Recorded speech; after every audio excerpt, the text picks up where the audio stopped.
দুটো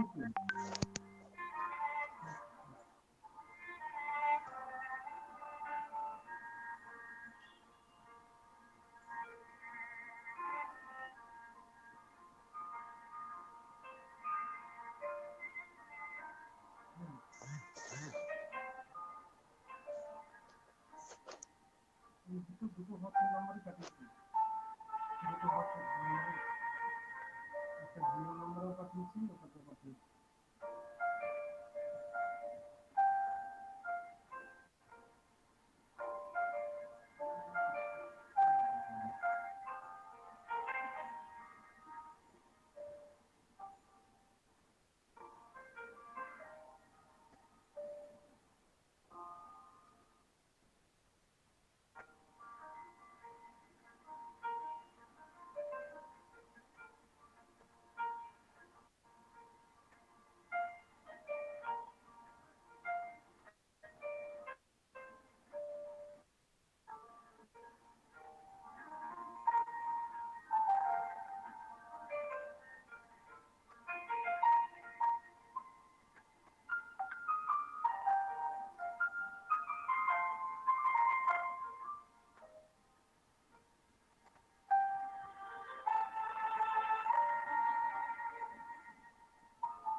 না স্যার, খুঁজে পাইনি আমি। ক্যালেন্ডারে গেলাম, লাইভ কোনো কিছু অপশন আমি খুঁজে পাচ্ছি না।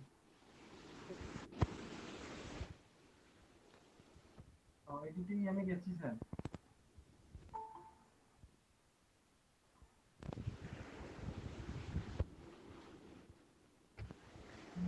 না, সেম নেই, ওর তলাতেই ইয়েটা দেওয়া রয়েছে, যে লিঙ্কটা দেওয়া আছে, এবং আপ টু 50% ক্যান জয়েন আছে।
Anushka Chatterjee, you're requested to put your video off.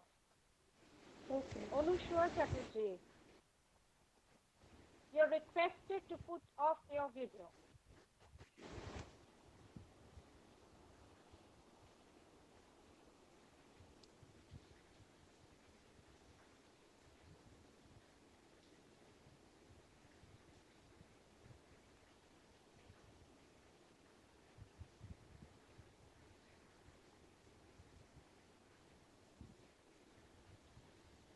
Good afternoon, ma'am.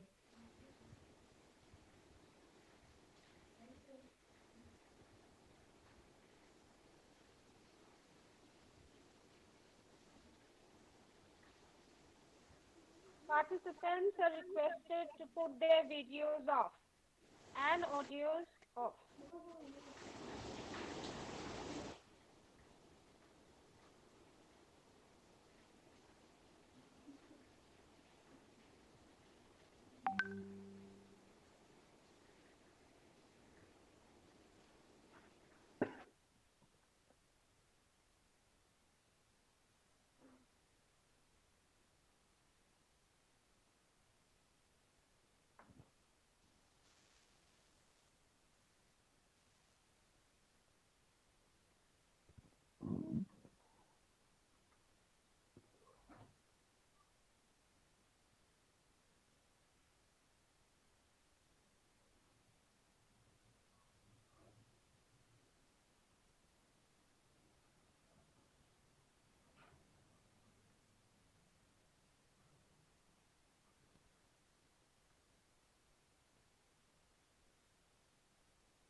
Subroto Giri, please stop presenting.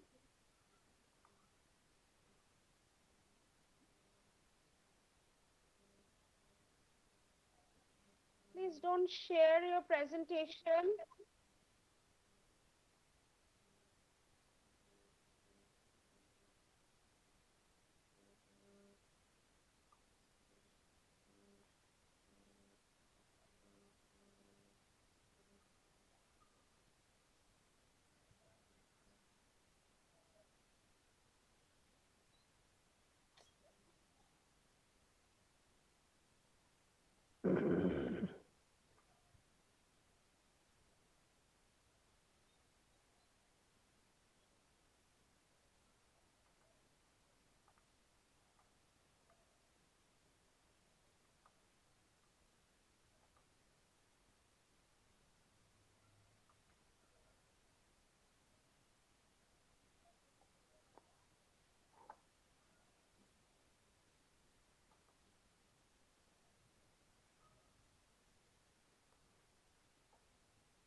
Hello.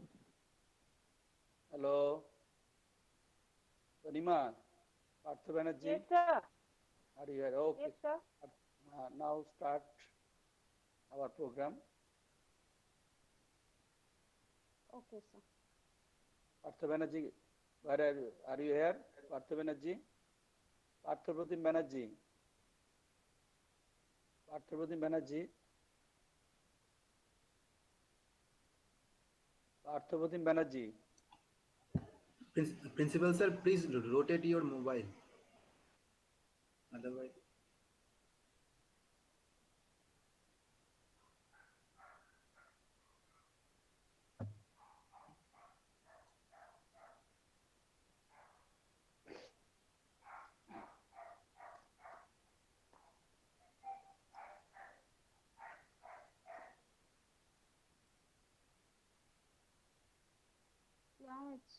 It's okay? Aniruddha, it's okay? Yes, sir. It's okay. It's okay. It's It's okay. okay, sir. Okay.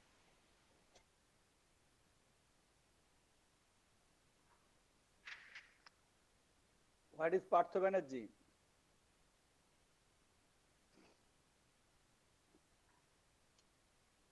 Aniruddha একটু ডাকতে পারবে? আচ্ছা ঠিক আছে আমি phone করছি। Okay okay sir.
Sir, our resource person, Dr. M.D. Manjurul Hassan, are you here? Hello. Sir, our resource person. Hello. Sarfaraz Alam, are you here? Sarfaraz Alam, sir.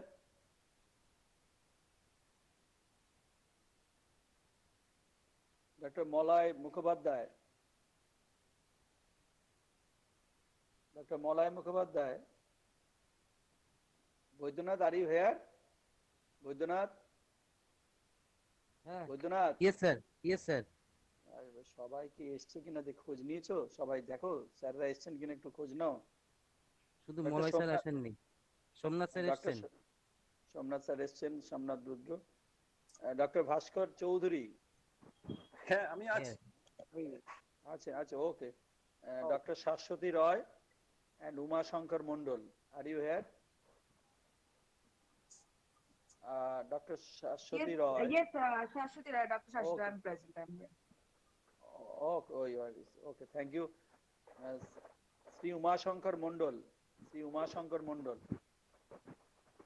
Uma Shankar Mondal. Are you here, sir?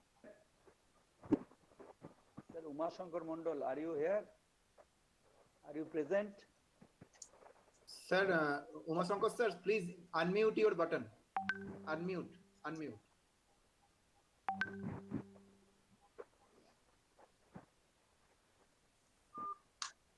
Hello. Oh, the Manjurul sir. Sir, please unmute. Manjurul sir is mute. present. এখনো mute হয়ে আছে। Please unmute. Mobile. Unmute your. Yes. Yes. Audible. Okay. Yeah. Audible. Sir, Manjurul Hassan. Yes, I am here. Yes, I am here. Okay. This is me. Okay. Okay, thank you. Okay. Sarfaraz Alam, sir, are you here? Sarfaraz Alam, sir, are you here? Aniruddha Parthapratim কি বললো? অনিরুদ্ধ বলছি sir Parthapratim স্যারের ফোনে ঢুকছে না তো line. ফোনে ওনার mail থেকে। ও পার্থপ্রতিম স্যার আমি কল করেছিলাম, উনি শুনতে পাচ্ছেন না। কি শুনতে পাচ্ছেন না? কোনটা? মানে তোমার ফোন? মানে আমার স্পিচটা শুনতে পাচ্ছেন না, আর তারপরে আর কল ঢুকছে না। ইজ আনরিচেবল নাও। ও ঠিক আছে, তাহলে আমাদের তনিমা আমাদের প্রোগ্রাম শিডিউল অনুযায়ী শুরু করে দাও। প্রোগ্রাম শিডিউল অনুযায়ী শুরু করো। Okay, sir.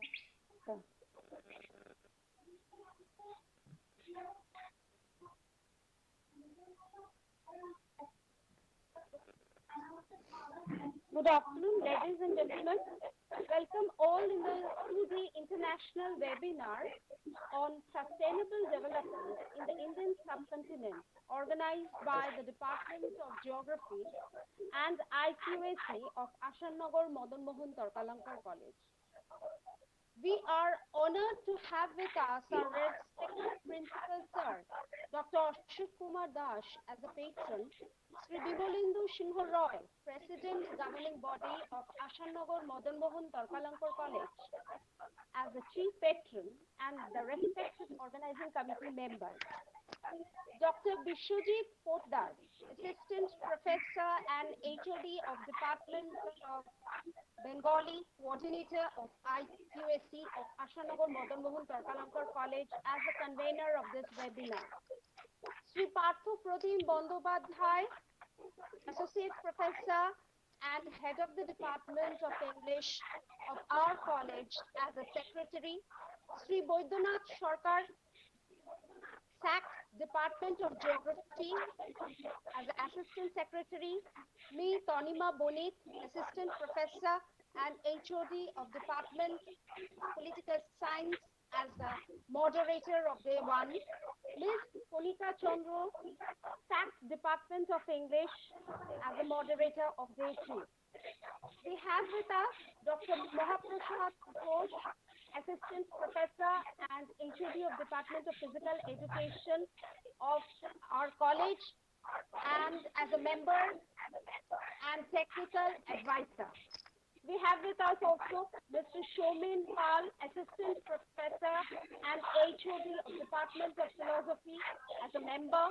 Mr. Aniruddha Shaha, Assistant Professor and HOD of the Department of Education of our college, as a member. And Mr. Rezwan Ahmed, Assistant Professor, Department of English, as the member of the organizing committee. It's indeed a great pleasure to have with us our honorable speakers of Day 1 and Day 2, Dr. Bhaskar Choudhury, as advisor of this webinar, the Associate Professor, Department of Geography, Vijay Krishnagal College, West Bengal, India. Dr. Muhammad Manzurul Hassan, Professor, Department of Geography and Environment, Jahangirnagar University, Bangladesh. Dr. Somnath Rudra, Assistant Professor, Department of Geography, Vidyasagar University, West Bengal, India. Dr. Sarfaraj Alam, Associate Professor, Department of Geography, Banaras Hindu University, Varanasi, Uttar Pradesh, India. Dr. Shashwati Roy, Assistant Professor and HOD of Department of Geography, UG and PG, Shoshona College, University of Calcutta, West Bengal, India. Sri Uma Shankar Mondol, Assistant Teacher, Jongipur High School and Secretary, Purvasha Eco Helpline Society, 24 Parganas South, West Bengal, India. And Dr. Malal Mukhopadhyay, Professor and former Head of the Department of Geography, Vishwabharati, Shantiniketan, West Bengal, India. Thank you. May I now request Srimati Nilanjana Chakraborty, SAC, Department of English, to start this webinar with a recitation of a poem. Thank you. Am I audible? Yes, audible, very much audible. You're audible. Yeah. Good afternoon and welcome to everyone. Our Asannagar Madan Mohan Tarkalankar College has arranged a 2-day international webinar on sustainable development in the Indian subcontinent. Now I am going to recite a poem by Langston Hughes, which I think is very relevant to the theme of our webinar. The Negro speaks of rivers. I have known rivers. I have known rivers, ancient as the world and older than the flow of human blood in human veins. My soul has grown deep like the rivers. I bathed in the Euphrates when dawns were young. I built my hut near the Congo and it lulled me to sleep. I looked upon the Nile and raised the pyramids above it. I heard the singing of the Mississippi when Abe Lincoln went down to New Orleans, and I have seen its muddy bosom turn all golden in the sunset. I have known rivers, ancient, dusty rivers. My soul has grown deep like the rivers. এক নিগ্রো বলছে নদীর কথা। আমি নদীদের জানি। আমি জানি নদীদের যারা পৃথিবীর মতো প্রাচীন আর মানবদেহের শিরায় বহমান রক্তের চেয়েও পুরনো। সেই নদীদের গভীরে গভীর আমার আত্মা। আমি স্নান করেছি ইউফ্রেটিসে সেই যখন উষাকাল ছিল নবীন। আমি কুড়ে দেখেছি কঙ্গোর ধারে আর সে আমায় ঘুম পাড়াতো। আমি চেয়ে থেকেছি নীল নদে আর তার জলে তুলেছি পিরামিডের শিখর। আমি শুনেছি মিসিসিপির গান যখন এব লিঙ্কন বেয়ে গেল নিউ অরলিন্সে, আর দেখেছি কেমন তার কর্দমাক্ত শরীর সূর্যাস্তে সোনা রং ধরেছে। আমি নদীদের জানি, প্রাচীন গোধূলি মাখা নদীদের। সেই নদীদের গভীরে গভীর আমার আত্মা। Thank you.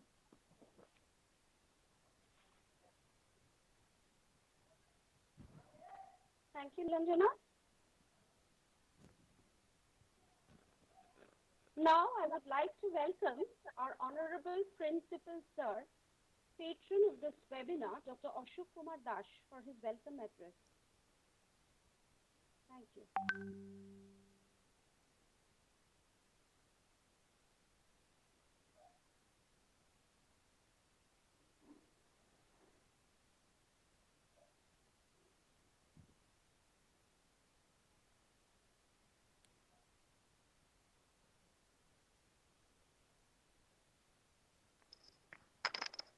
Hello.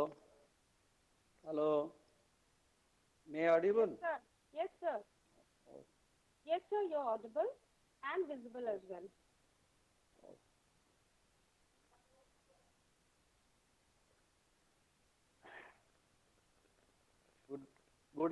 Good afternoon to everybody. On behalf of Asannagar Madan Mohan Tarkalankar College, I, the principal of this college, am delighted to welcome our eminent resource persons. Dr. Muhammad Manjurul Hasan, Professor, Department of Geography and Environment, Jahangirnagar University, Dhaka, Bangladesh. Sarfaraz Alam, Associate Professor, Department of Geography, Banaras Hindu University, Varanasi, Uttar Pradesh. Dr. Molay Mukhopadhyay, Professor and former HOD, Department of Geography, Vishwabharati. Dr. Somnath Rudra, Assistant Professor, Department of Geography, Vidyasagar University. Dr. Bhaskar Choudhury, Associate Professor, Department of Geography, Vijay Krishna Girls College. Dr. Shashwati Roy, Assistant Professor and HOD, Department of Geography, UG and PG, Sharshuna College, Bihala, Kolkata. Sri Uma Shankar Mondol, Assistant Teacher in Geography, Jangirpur High School, Murshidabad. He is famous in Mangrove Man. I am grateful for their participation as resource persons during their busy schedule in this COVID-19 pandemic situation. I also highly appreciate and welcome to all participants, paper presenters who have come from in different colleges, universities in India and outside India, especially from Bangladesh. I do believe that the international webinar on sustainable development in the Indian subcontinent organized by the Department of Geography and IQAC of our college will fulfill our demand of heart. I also grateful to our Honorable President of GB, Sri Bimalendu Sinha Roy, National Winning Teacher, members of Legislative Assembly Korimpur, our patron who inspires us to be updated in higher education where we can gather some knowledge. Again, I congrats to our staff of the college, members of Geography Department, IQC, and especially our technical advisor, Dr. Mahaprasad Ghosh, head of the Department of Physical Education, who helped us to make this webinar. At least and at last, I wish success of today international webinar. All the participants are requested to listen their lectures sincerely, actively, and patiently. Thank you, everybody. Anima, carry on. Thank you, sir.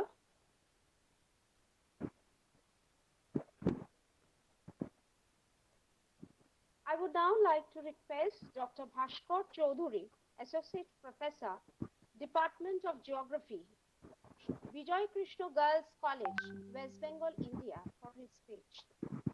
Thank you. Thank you. Good afternoon, everybody. Am I audible?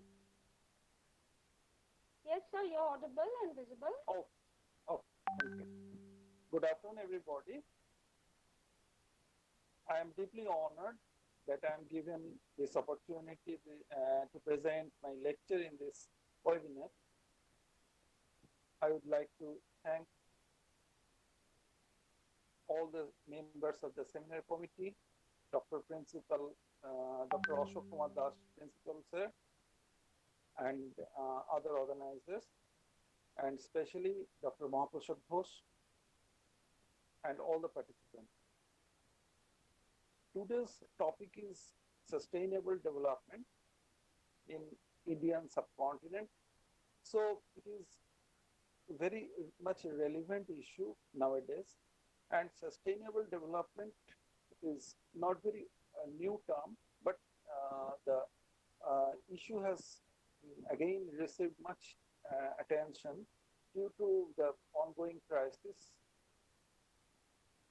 You know that worldwide it is happening nowadays, COVID-19 situation. So first of all, let me define sustainable development. Sustainable development may be defined differently, but most frequently used definition is from our common future, is also known as grant-led report.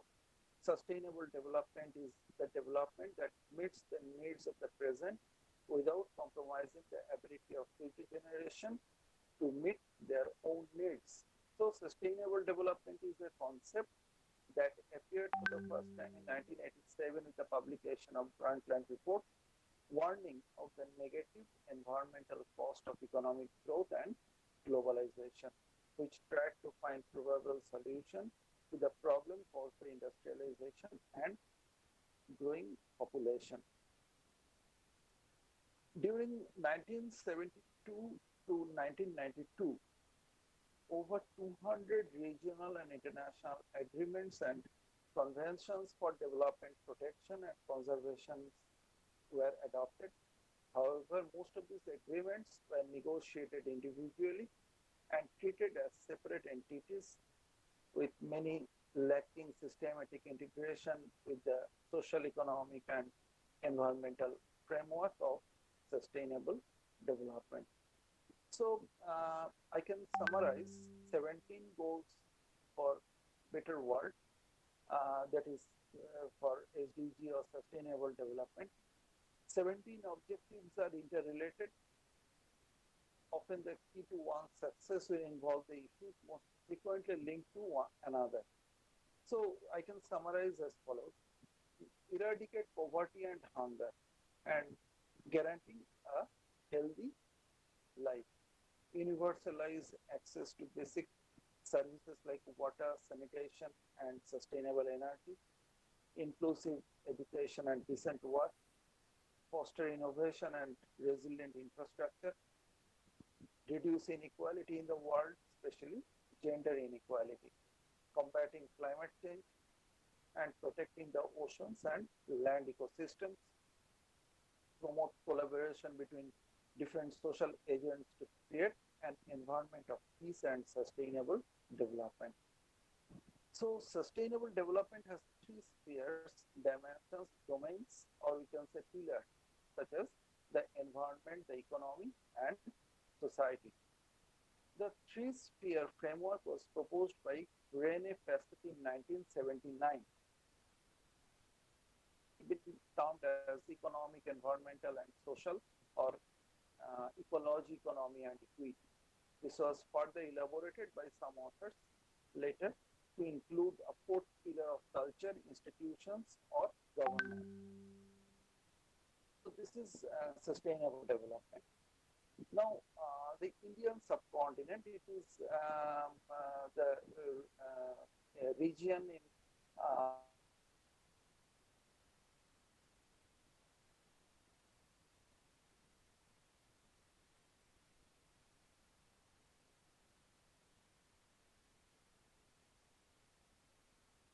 and peninsula of say that geographically it is the peninsular region, and alternatively we use the term South Asia. So there are many countries including India, Bangladesh, Bhutan, Maldives, then Nepal, Pakistan, Sri Lanka. So the term Indian subcontinent is often used interchangeably with the term South Asia. The 2030 Agenda of Sustainable Development adopted by the leaders all over the world in September 2015 aims to end poverty and hunger and build an inclusive and sustainable world encompassing 17 sustainable development goals that I just mentioned, summarized, and there are 169 associated targets. The agenda plans to make development more inclusive, equitable, and sustainable to end extreme poverty and provide a life of dignity to all. We know that South Asia is one of the important regions in the world, but geopolitically it is very important region, but accounts for almost 36% of world's poor and nearly 50% of malnourished children. Due to importance of this region, poverty, hunger, and associated deprivations, global progress on SDGs, that is Sustainable Development Goal, would depend on the success of South Asia. So South Asia or Indian subcontinent is a major factor. To achieve 2030 agenda, South Asia needs to promote an industry-oriented structural change for creating jobs without endangering environmental sustainability, with growing per capita income, targeting manufacturing sector development will become more decisive to meet the growing domestic demand. The lack of export of some economies also carries the risk of external account vulnerabilities. Structural transformation needs to concentrate on promoting higher value added as well as new innovative products and services for domestic, regional, and global markets. Sustainability in South Asia should rest on diversification and competitiveness. This region's success in implementing the SDGs, however, depends on addressing current capacity gaps, strengthening the means of implementation, mobilizing diverse resources of finance is necessary to the sub-region, to this region in this respect. This includes, but it is not limited to domestic resource mobilization, official development assistance, and harnessing private sector investment and public-private partnership for sustainable development. Science, technology, and innovation agendas in the sub-region must also be aligned with the new sustainable development paradigm, and the countries must strengthen their capabilities and capacities in this sector. So this requires conducive policies and legal and regulatory framework supported regionally and globally by favorable technology transfer provisions, a global technology facilitation mechanism, and technology bank for least developed countries. We know that developed countries are quite advanced in technology, and developing countries are backward. So it has created a huge gap. So regional, sub-regional cooperation is a critical factor. In the early 1970s, it was national government which recognized the need to promote new forms of energy with view to protect the national economy from fluctuations in the international energy market. Being a party to the key international environmental agreements, beginning from the Stockholm Declaration in 1972, up to signing of the Kyoto Protocol in 1997, India introduced legislation and policies and integrate environmental protection into development policies and programs, especially referring to international agreement in the preamble paragraphs. I mentioned India's case because India is one of the most important countries in South Asia, major populated country in this part of the globe. The development experience of many developing countries over the last 7 decades suggests that there are some challenges that need to be addressed.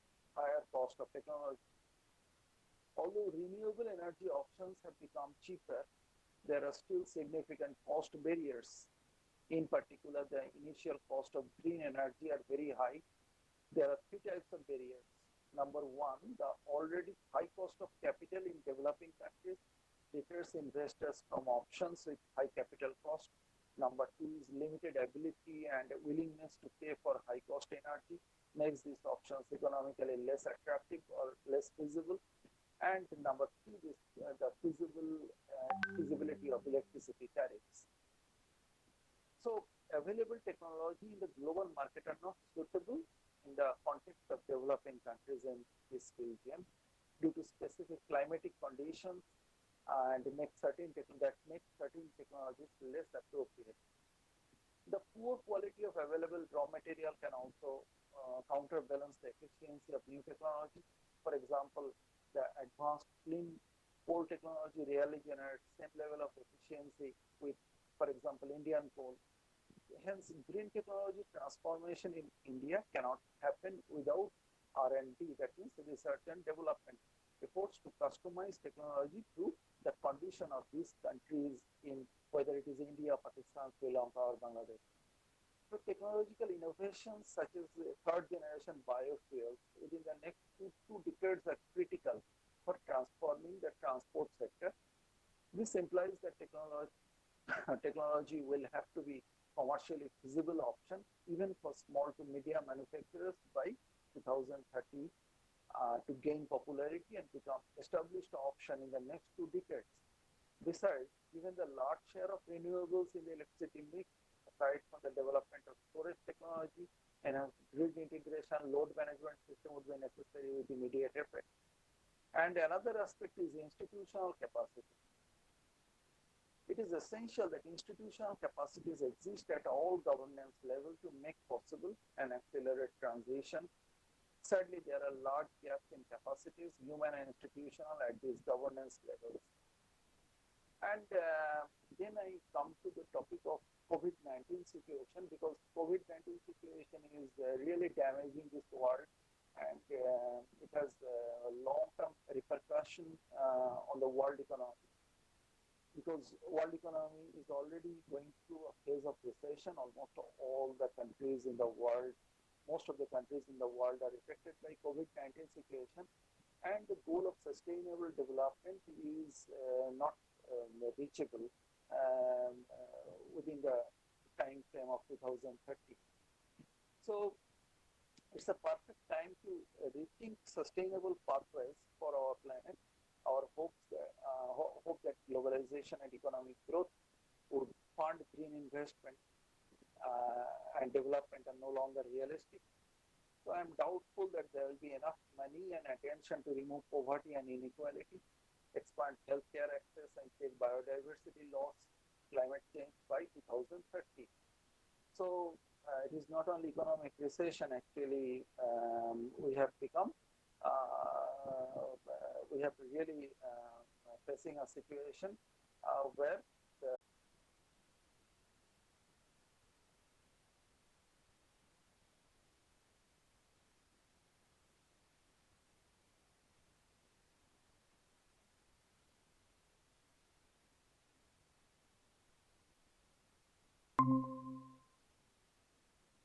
ugly face. Kindly mute it. Uh, in the coming years, global warming is going to show its ugly face. So storm, wildfires, droughts, and floods will become more common because of climate change. Geopolitical unrest is a possibility. Growing costs to address these will divert more funding from existing SDG targets. Last year alone, the United States experienced 14 separate billion-dollar disasters associated with climate change. So COVID-19 is demonstrating that the SDGs are currently conceived are not achievable. As the world recovers from this pandemic, the United Nations UN must establish a few clear priorities, not too many targets, but few clear priorities. It should also consider which goals can be achieved in less connected world with slow global economy, sluggish global economy. Progress across sustainable development goal was slow even before COVID-19. Now it's even more likely that many of the 169 targets will not be made by 2030. So it's a pretty worse situation. Worse, some could even be counterproductive. Two-thirds of the 169 targets are either under threat as a result of this pandemic or not well placed to mitigate its impacts. Some might even amplify problems, and 10% of the SDG target could worsen the impact of future pandemics. The goal of good health is the most obvious casualty. So clinics everywhere are stressed, burdened due to COVID-19, healthcare sector, and resources are in short supply. The impact of spreading to all areas of healthcare is visible. For example, UN Children's Charity UNICEF wants that up to 116 million newborns and mothers will experience inadequate services in the coming months. With travel off the table, tourism is also suffering. I just mentioned about ecotourism. The Organization for Economic Cooperation and Development, OECD, estimates that the number of international tourists will drop by 50% in 2020, reducing tourism's contribution to global gross domestic product or GDP and affecting countries where it is a substantial part of the national economy. These include Namibia, where tourism centered around charismatic species, and if we talk about Asian countries, tourism will be badly hit. So, it is obvious that goals and targets that rely on a growing global economy will not be met. For example, making energy affordable and clean will require the creation of new market and financing. Boosting industry, innovation, and infrastructure will require additional investment. Even before COVID-19, financing of the SDGs was about $2.5 trillion short of target. It will be imprudent to identify technology as the devil. So we should not think that technology is the devil. In the next 10 years, there will be automation, more and more emphasis on machine learning, artificial intelligence. These technological innovations will relieve human beings of many analytical and time-consuming jobs as manufacturing inventions are relieved of arduous manual labor in many cases. The political economic system should be able to develop policies that are incisive and inclusive. At the same time, there must be comprehensive awareness campaigns that will help people to learn how to question their lifestyle choices and choose these which are essential. Because after this pandemic, the human civilization has discovered that there are many misplaced priorities in our society. Of the 17 SDGs, just 2 eliminating preventable deaths among newborns and under 5, and again returning to some core issues like malnutrition and healthcare, because these are most important goals in SDGs. Sustainable Development Goal. Newborns and under 5s and getting children into primary schools are close to being achieved during pre-pandemic period, but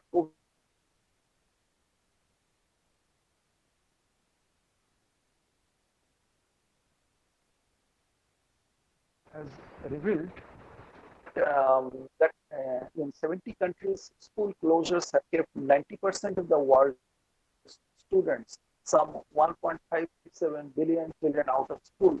More than 70 million people will be forced to live in extreme poverty in this year, potentially wiping out the recent gains the Sustainable Development Goals achieved.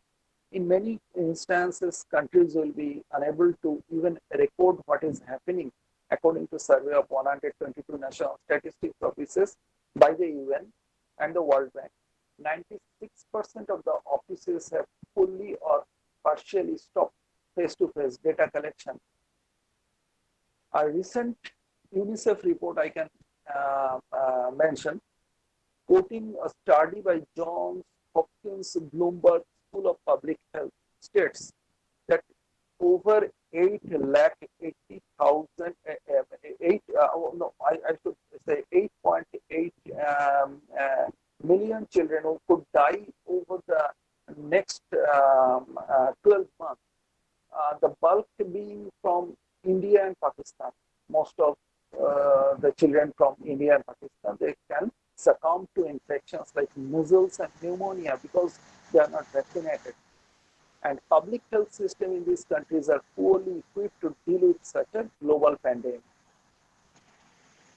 And this is one of the major flaws we are exposed nowadays. You can see healthcare sector, even the developed countries.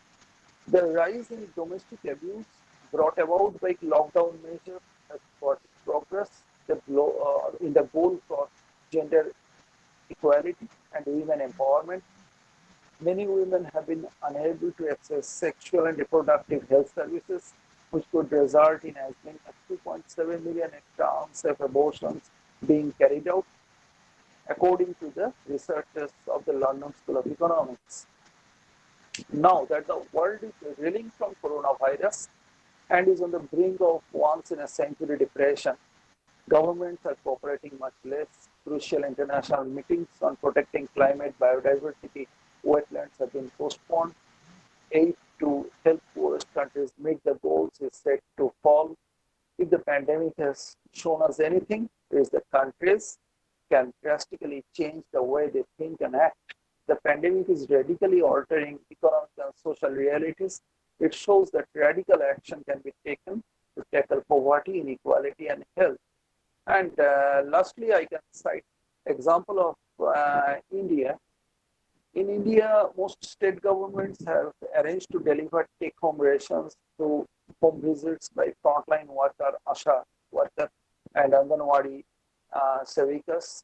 These grassroots level functionaries are engaged in COVID-19 related surveillance activities with very little time or motivation to devote their usual health and nutrition related duties in the community, entrusting them the additional responsibility to ensure proper distribution of this healthcare services to children and pregnant women should be substantially supported by the community itself, apart from local government officials and village gram panchayats.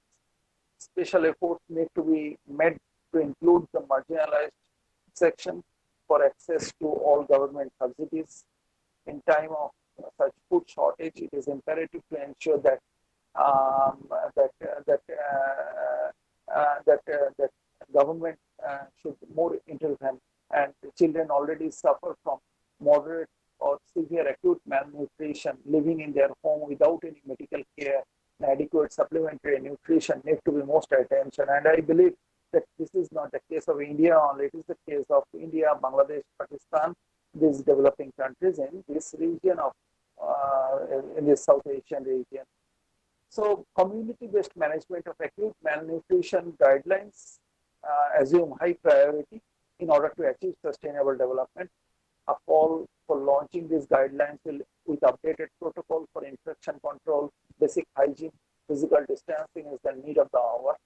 In fact, in post-COVID-19 times, families become reluctant to visit nutrition rehabilitation centers for fear of contracting infection.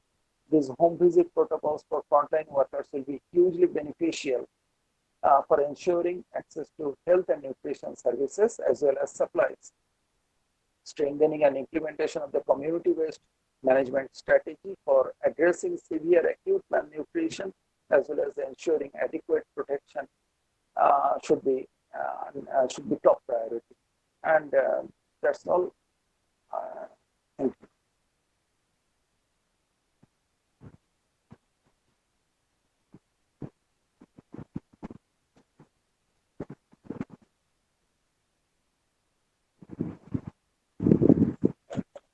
Thank you. Tonima, Uh-huh. yes. Tonima, I think it is time for the next speaker now. Tonima, can you hear me? Tonima.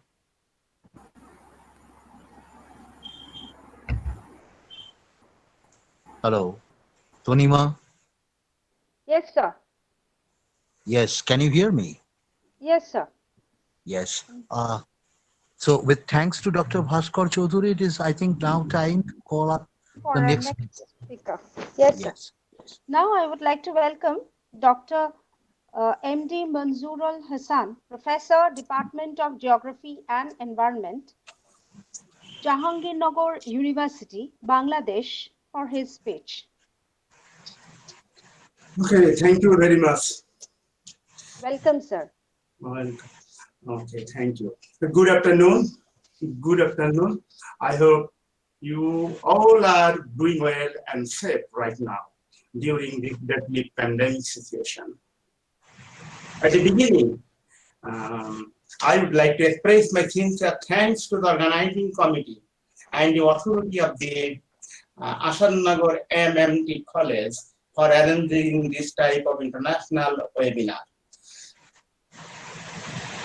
My special thanks would go to Professor Ashok Kumar Das, the principals of this college, who did a lot of work for arranging this type of international conference. And thanks, Dr. Ashok Kumar Das.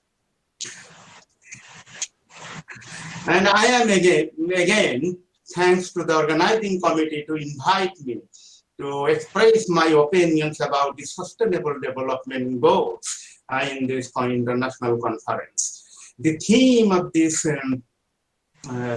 conference is sustainable development in the Indian subcontinent.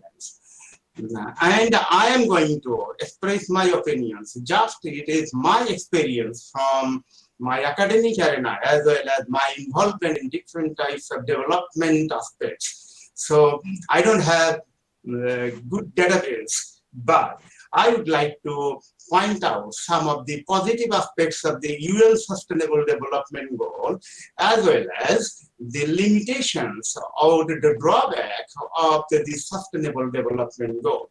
When people want to implement or achieve the Sustainable Development Goal, they could face a lot of problems from implementing different projects in different countries in the globe.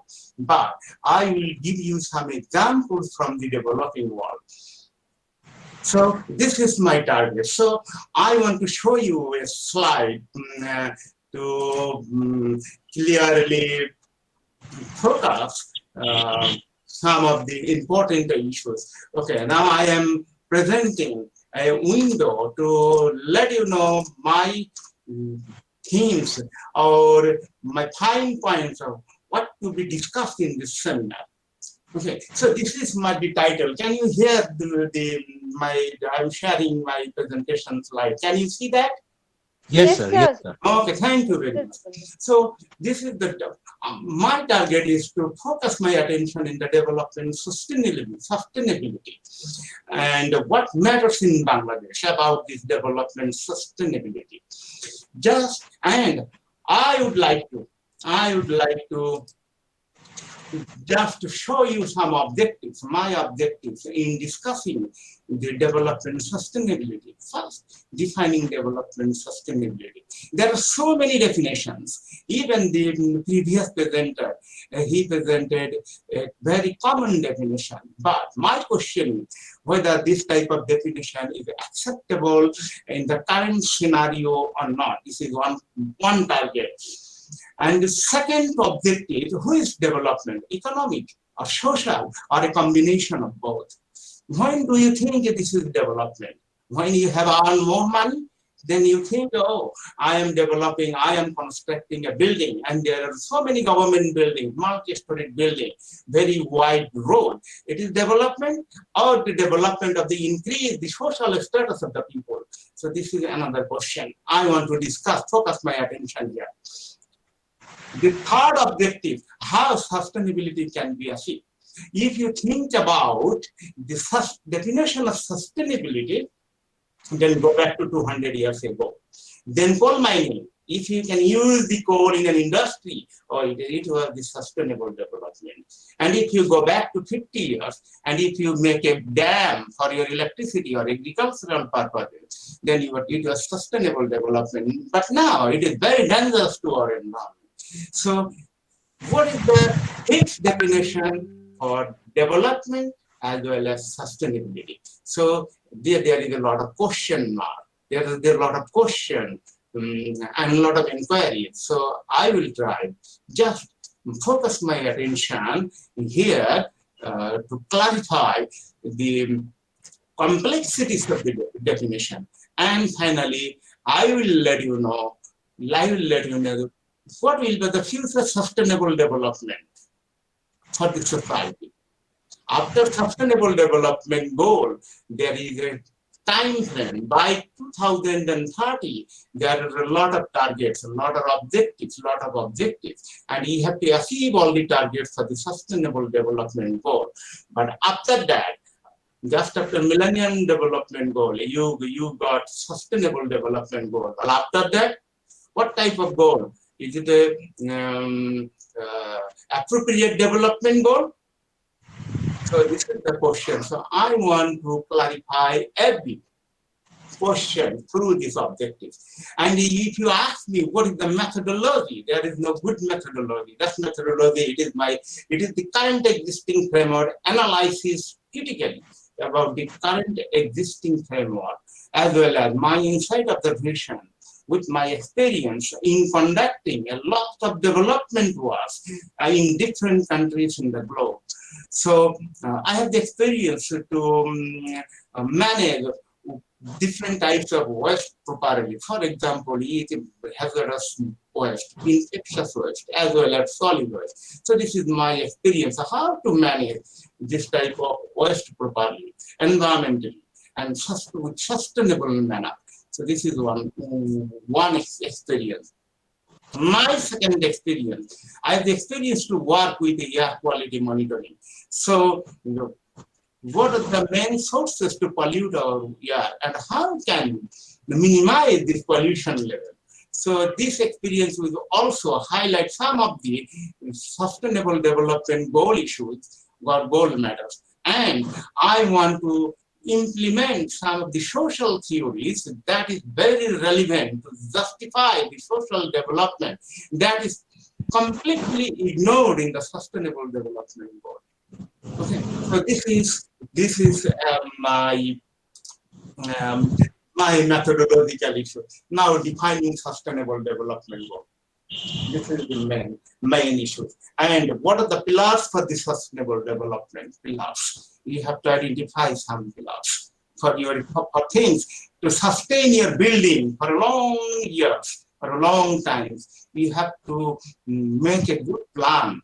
And what will be the pillar? The pillar is the most important thing. So you have to consider the pillars for the sustainable development. What are the pillars?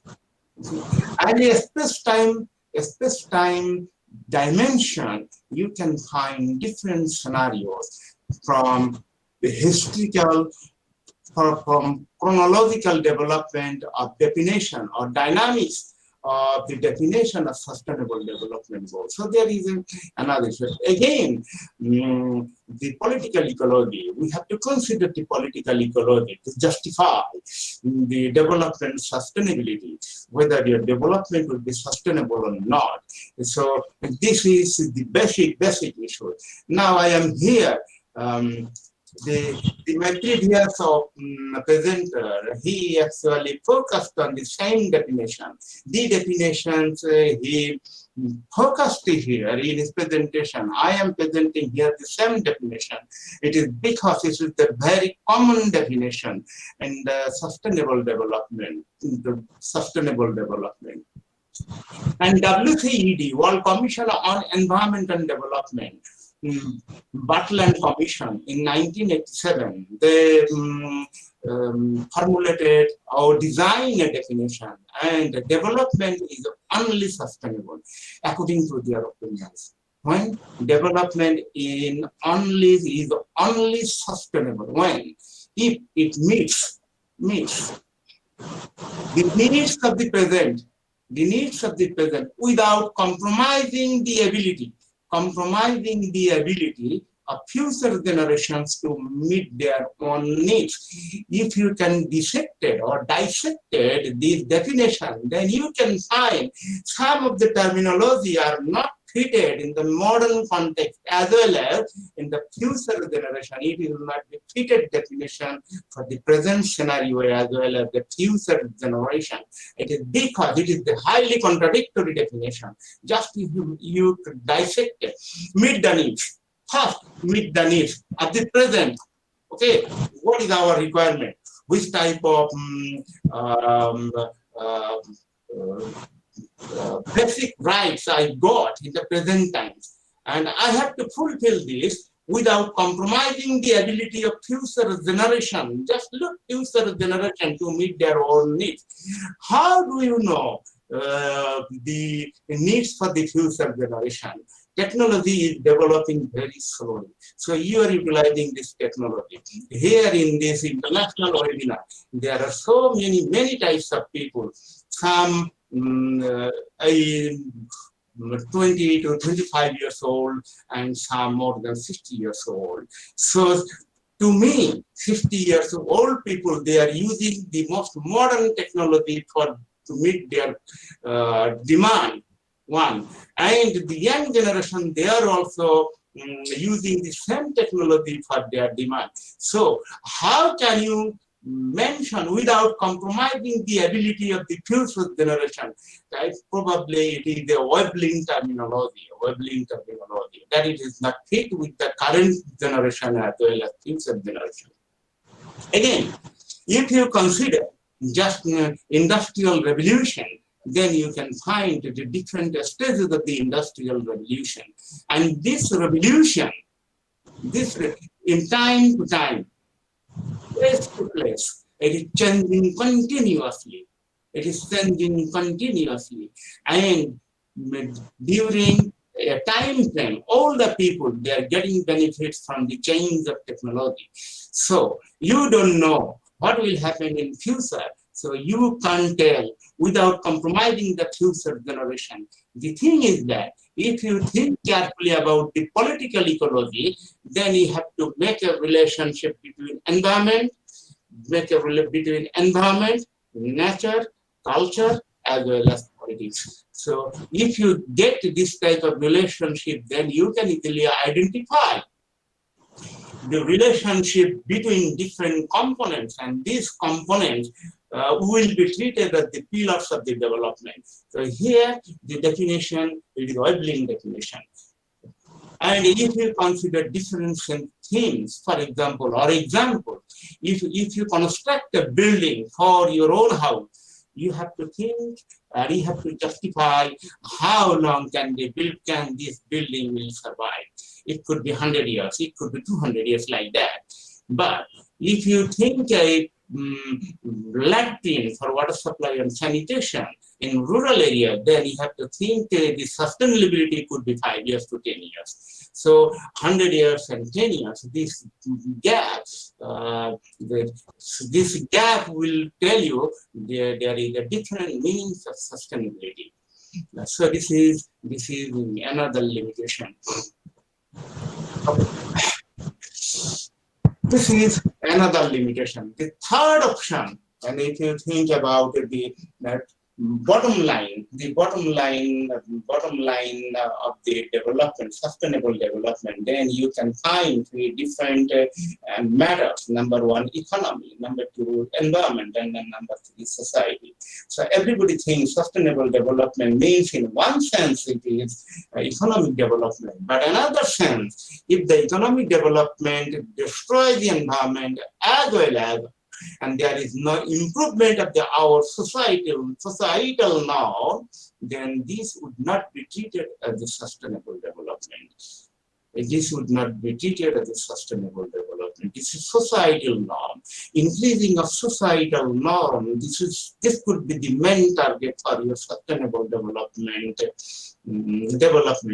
But this portion is massively ignored in sustainable development goal. But I will tell you I will let you know some of the examples about this limitation. But there are some triangle here. Here it's a triangle here. It is because it is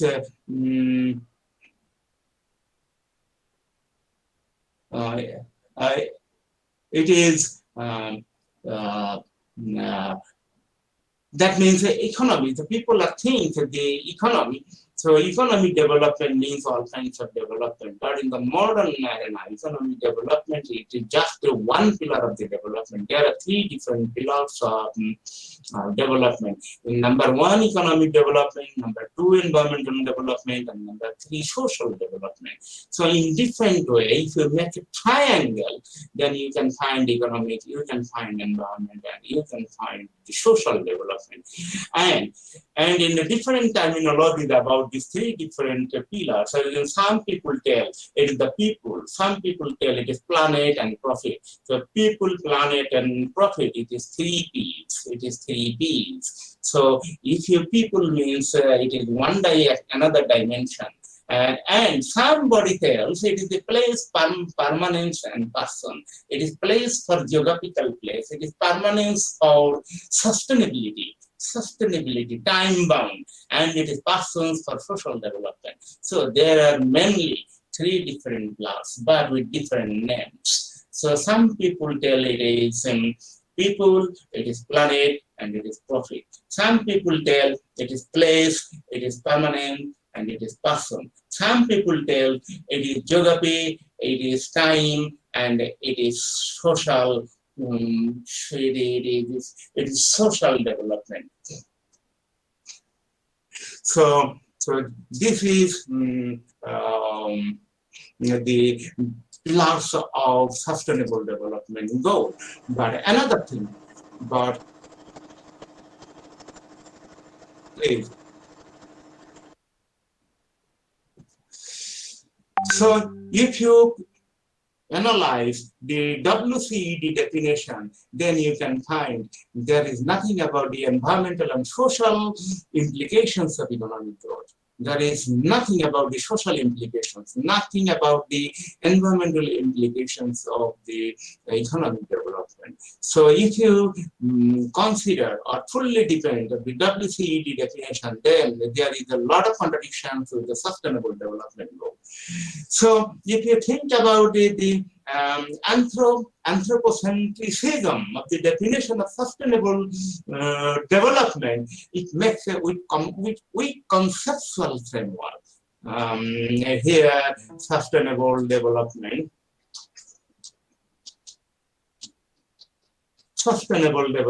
Then you can find there is a very weak conceptual framework of the WCED definition. And sometimes some definitions about the sustainable development, it is overestimated. The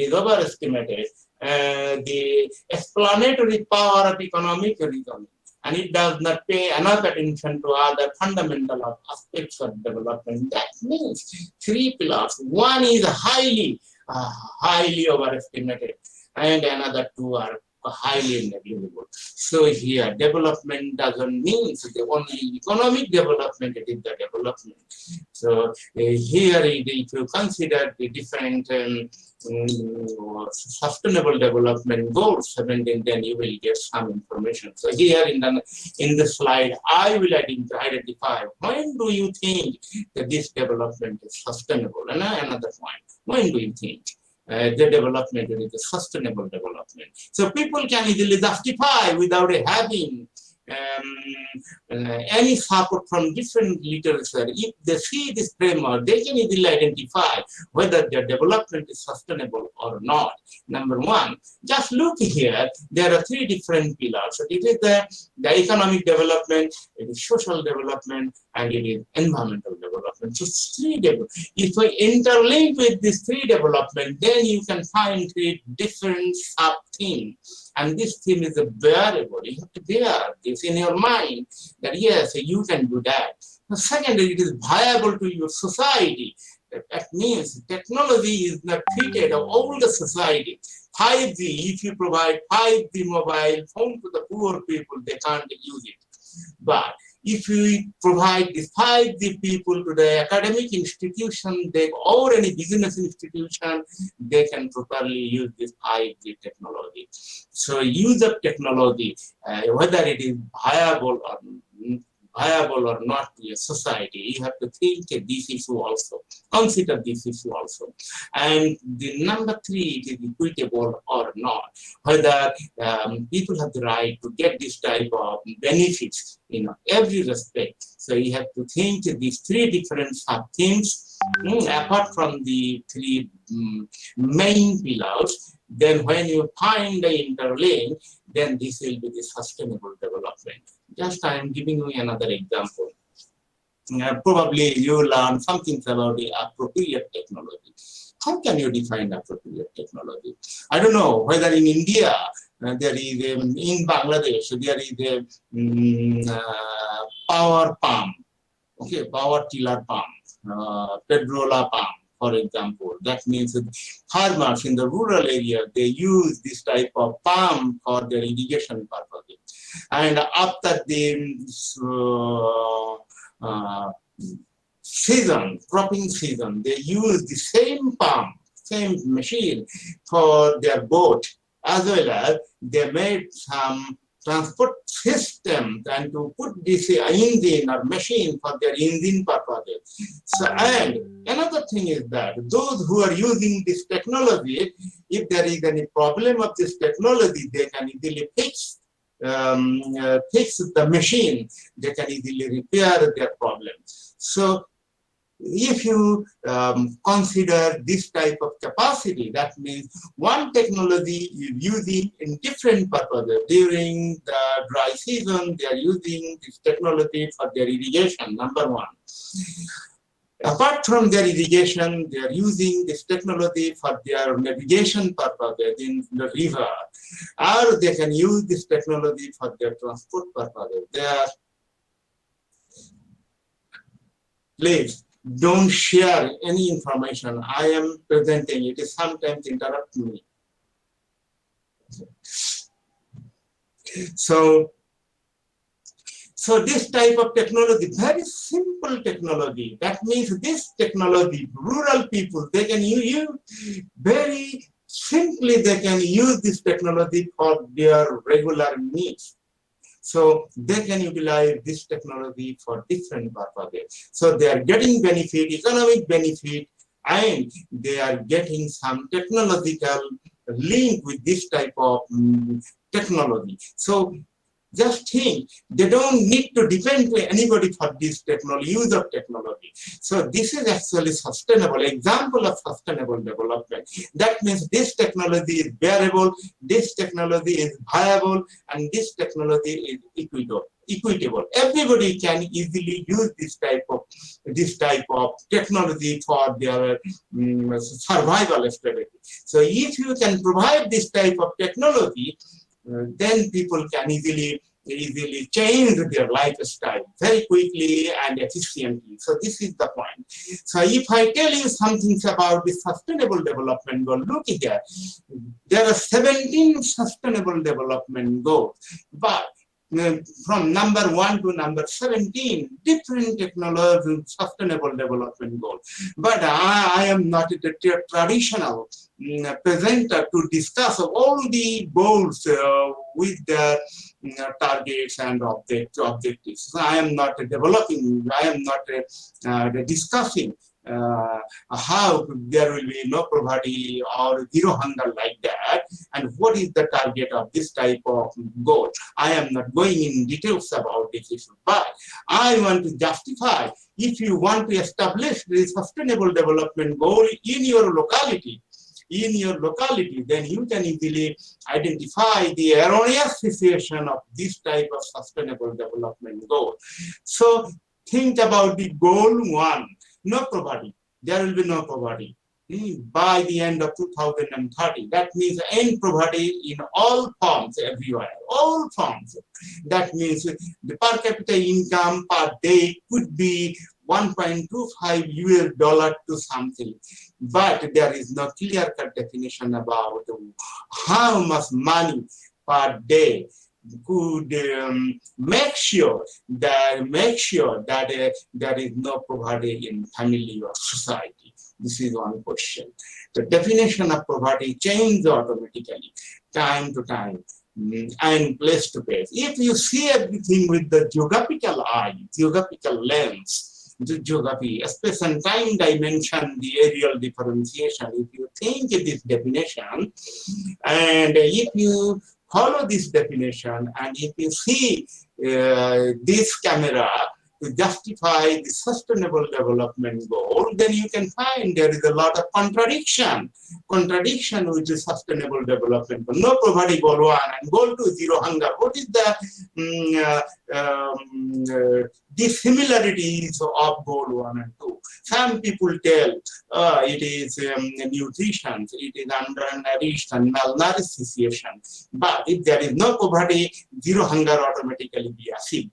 So when and if you want to achieve the zero hunger, then there will be no poverty. So goal 1 and 2, there is a lot of gap, lot of similarity. So when you implement different projects to achieve goal 1 and goal 2, it will sometimes make it trouble to successfully achieve all these two goals. But in goal 1, the UN organizing body of the sustainable development goal, they could include some targets or some aims here under zero hunger. Then only one goal could be enough to achieve the sustainable development goal properly.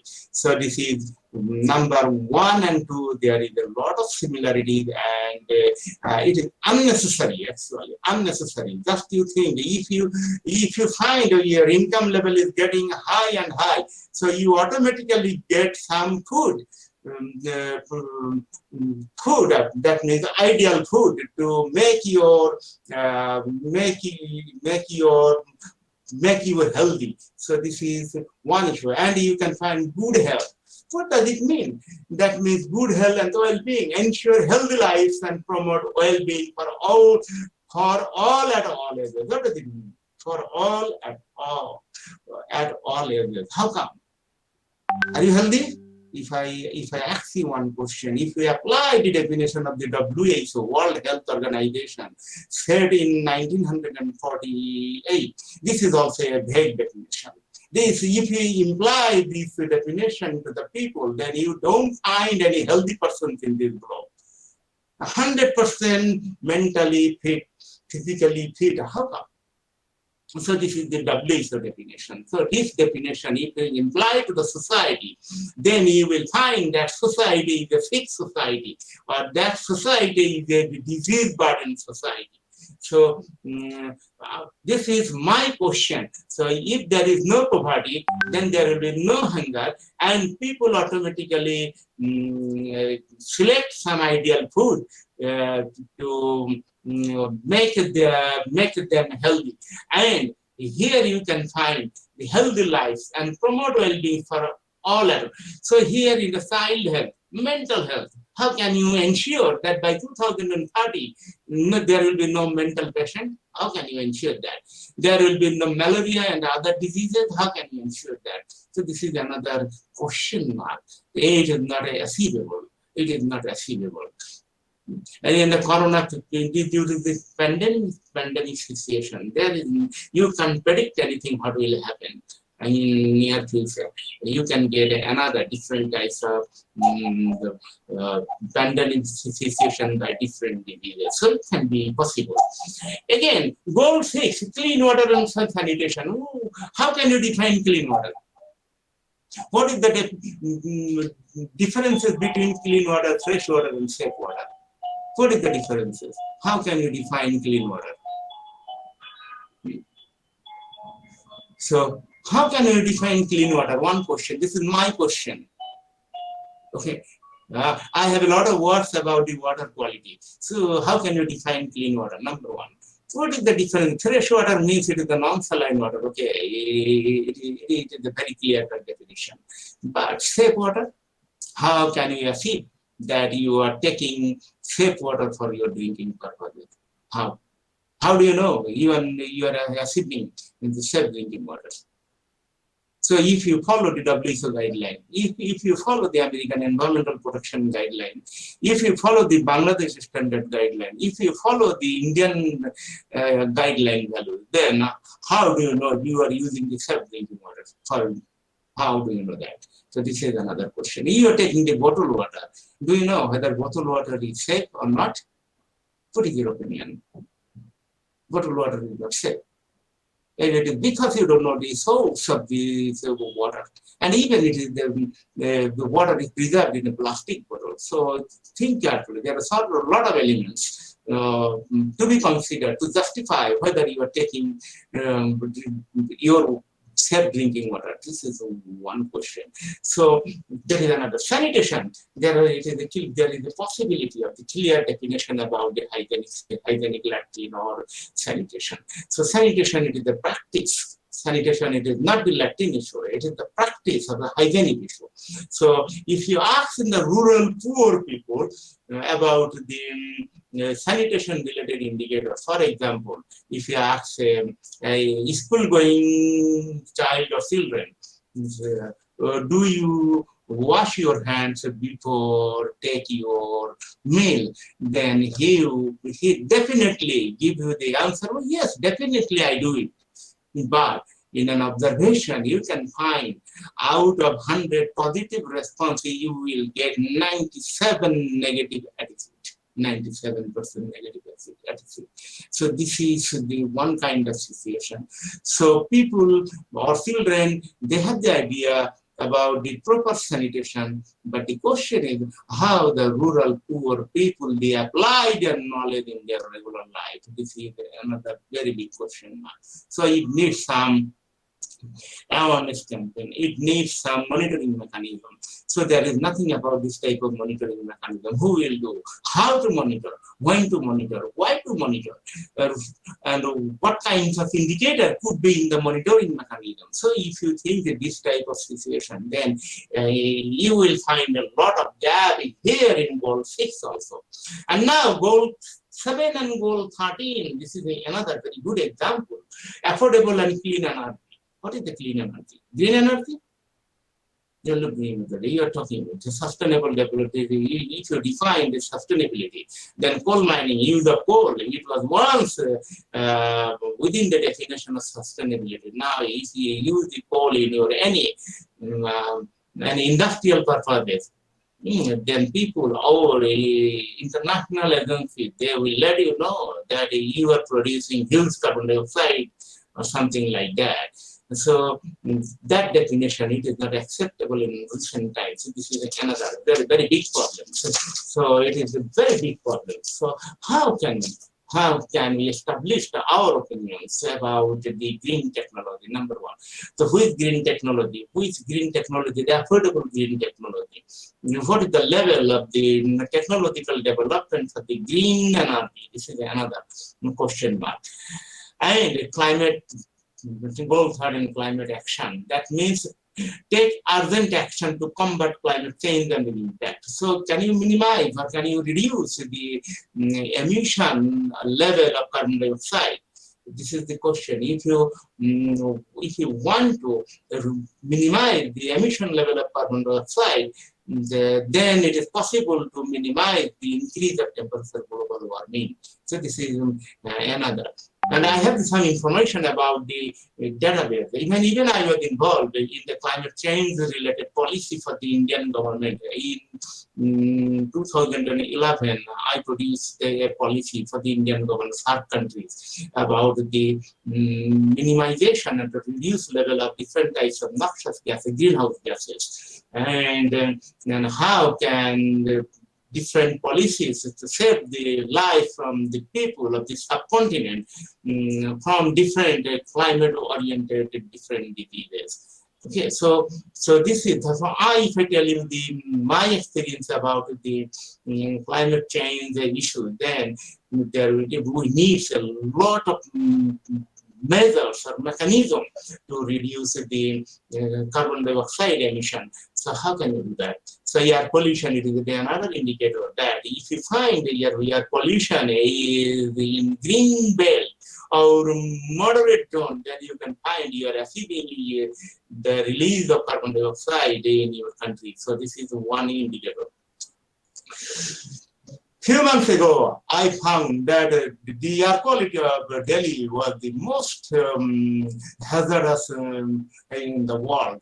Delhi was the top 1 or 2 in few months ago, but in Dhaka, now capturing this position, sometimes there is a balance between Delhi and Dhaka about the pollution level. Sometimes in New Delhi it is #1, sometimes Dhaka #1 in the global scenario.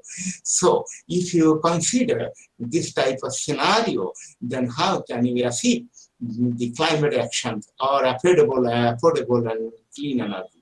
So if you can ensure affordable clean energy, then climate action automatically be achieved. Different types of climate-oriented goals will automatically be achieved. This is the point. So I am giving you some examples here. Now in the next slide, I am giving you some examples. Just look, this is the slide. So air pollution, how can you minimize your air pollution? The pollution level is very high. If you analyze the air quality index, then you can find the pollution level in Kolkata, Dhaka, it is almost similar. Sometimes it is within the hazardous zone, sometimes it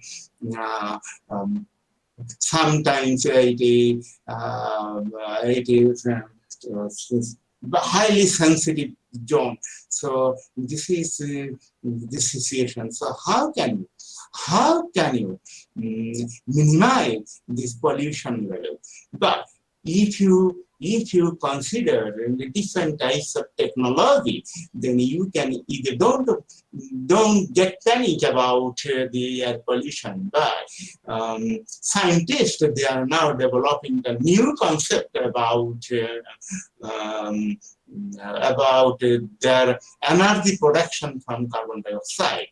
So carbon dioxide, if you think about the photosynthesis of plants, then you can find a different scenario. That means in a human being, we exhale carbon dioxide, we inhale oxygen, and plants, it is they inhale carbon dioxide, so and they exhale oxygen. So the link between the plants and the human beings, right, is a very close link. That means every tree, every plant, you can find a huge carbon dioxide within a plant. If a plant dies, then there is a very good chance to emit more carbon dioxide. And this plant, under the decomposition, decomposition process, you can find petrol coal, you can find coal. And when you use this coal for your industrial purposes, you can find automatically that the same carbon dioxide are emitting. Okay, so this is the scenario. So if you think about the emission level of carbon dioxide, so you can directly use this carbon dioxide for your energy purposes. So when you find that more and more carbon dioxide are emitting, so you can use this carbon dioxide for your energy purposes. So when more carbon dioxide emitting, more energy automatically be producing. So this type of link can reduce the pollution level on the road and in the different and space of pollution level. And I am giving you another example about the waste management. Some of the experts, international experts or the local experts, they have the tendency to tell more hours. How many hours? Like somebody tells there are 3 hours, some tells there are 4 hours, some tells there are 5 hours. So if you think about the 5 hours, then the hour are like that. Like that, refuse, reduce, reuse, recycle and recover. It is 5 hours. So this 5 hours, so it is very difficult to manage this 5 hours. Your main target to manage your different types of waste, hazardous waste, infectious waste, and non-infectious waste, or organic waste, or inorganic waste properly. So 5 hours, it doesn't carry any sense. My experience tells you, I am telling you from my experience, only 1 hour is enough to justify the proper waste management, and this is recycling. You don't need reuse, refuse, recovery, or anything. You don't need that one. This is not the plan. The only 1 hour, this is the plan of proper solid waste or medical waste or plastic waste management. Okay, so these are in recycling. The example is that, if you are producing every day huge waste at your home, home-based waste, that means it is known as municipal waste, it is known as household waste, it is known as solid waste. So there are many terminologies to justify your household waste. So if you segregate this waste properly, then you can find number 1, plastic waste. You can find number 2, material, different types of different glass items, plastic items. You can find metal items. You can find paper items, and you can find organic items. So 5 different classifications or segregation of your waste from your home. If you can easily do that, then what will happen? All the 5 different types of segregated waste can be reused with the recycling process. So recycling process. You can make, number 1, you can make papers from the paper items. You can make plastic, different types of plastic items from plastic waste. You can make different types of glass related items with glass waste, and you can make different types of metal items with metal waste. And finally, the organic waste. You can use this waste for your fertilizer purposes or for your energy purposes. There is a lot of technologies to use your waste and this type of organic waste for your energy purposes, as well as you can make your organic waste for fertilizer for the agricultural purposes. So this is one example. And if you consider the medical waste, that is very dangerous. And I have experience to work in Indonesia about the medical waste, and you can segregate this waste properly. Then the technology is very simple. That if there is no chance to recycling of any item, then you can directly send them for permanent disposal. So if you go for the permanent disposal, there are technology. So the figure of the permanently disposable item is very few, sometimes less than 1%, sometimes less than 1%.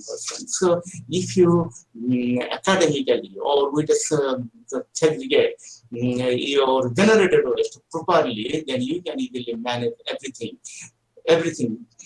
scientifically, and there will be no chance to hamper our environment, to destroy our environment. There is no chance. So you can use every item with the recycling process. So fiber is not important here. Some of the academicians, they have the tendency to tell more and more hours. You can find tomorrow there are 6 hours, 7 hours, 8 hours, 9 hours, 10 hours, or hours to the power of infinity. So only 1 hour is enough, not more hours. Okay, so this is my opinion. I am telling you from my field experience. This is one. And food security and no hunger, I have already discussed this issue. And if you hear, I have mentioned here the Kolkata Garbage Disposal Center.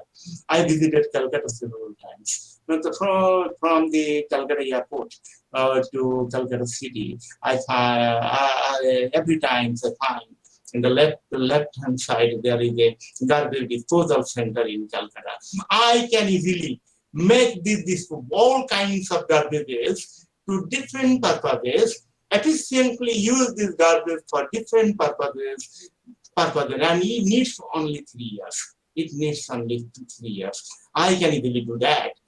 My experience tells me, and I can easily make more and more resources from this type of garbages. Okay, different types of waste, So these if the West Bengal government provide me a chance, give me a chance to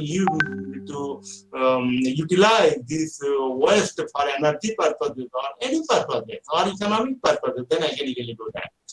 So this is the situation. In Indonesia, I successfully did it. In Bangladesh, in medical work, I successfully did everything. So in Calcutta, there is no problems to help the people in the West Bengal. So I can easily do that. So, and finally, I am telling you some of the opportunities. Okay, some of the opportunities. Just look, the economic development. What is the economic development?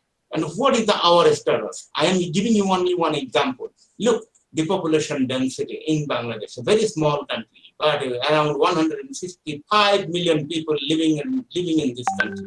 And the population density of this country per square kilometer is 1,265. 1,265.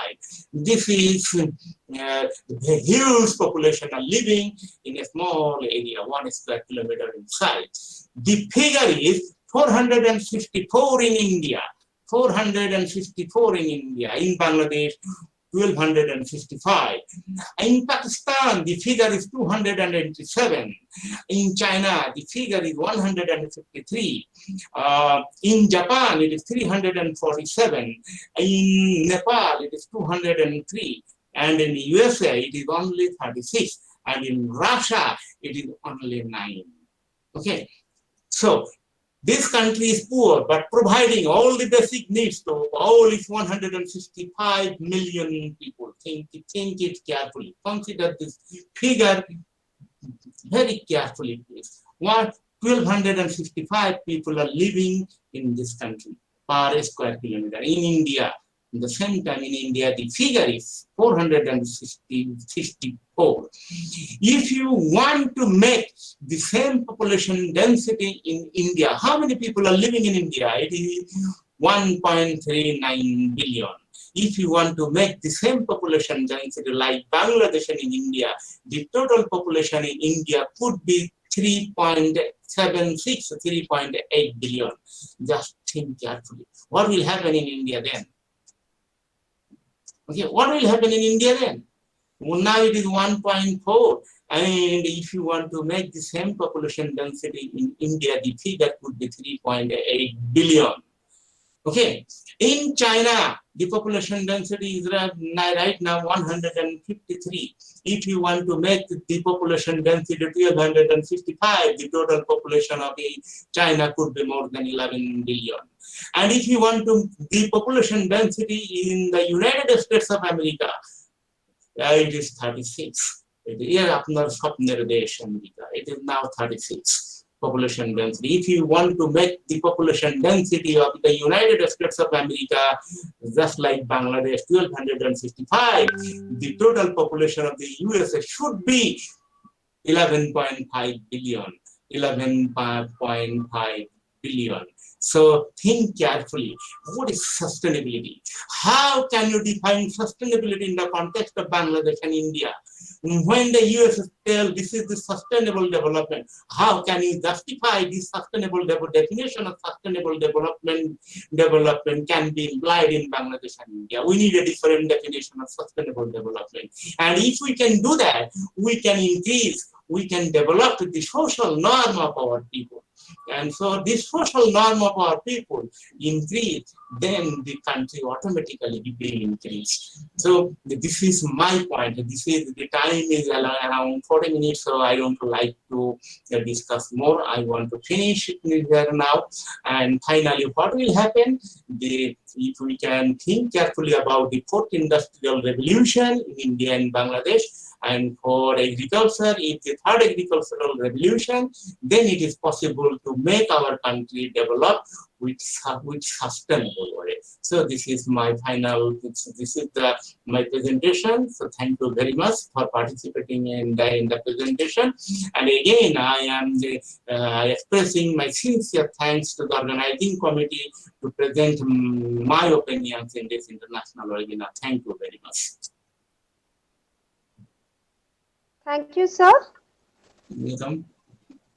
Thank you, sir, for enriching us. We have some questions. Shall we proceed with the questions, sir? Okay, no problem. No, right now not. We will take all the questions at the end of the day. Okay, thank you. Thank you. So I can wait. No problem. Okay, sir. Okay, thank you. Yes. Better we May proceed now- to the next lecture. Yes, sir. May I now request Dr. Somnath Rudra, Assistant Professor, Department of Geography, Vidyasagar University, West Bengal, India, for his speech. Dr. Rudra?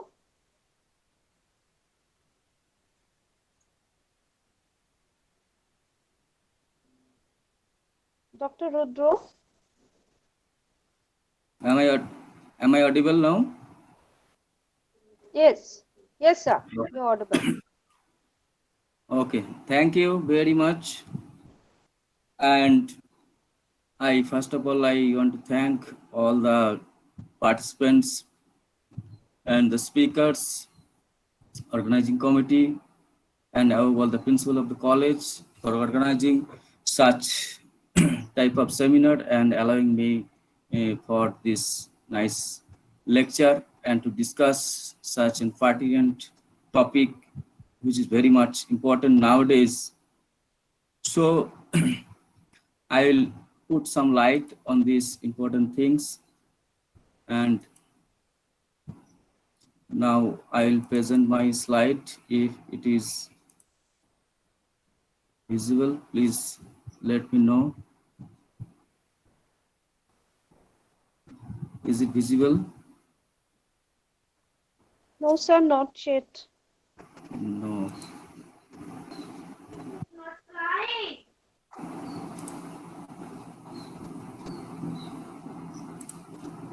Now, is it visible? Yes, sir. Okay. No. Yes, sir, it's visible. Okay. So today's topic is sustainable development in Indian subcontinent. So concept of sustainable development is a very much complicated to explain what is sustainable.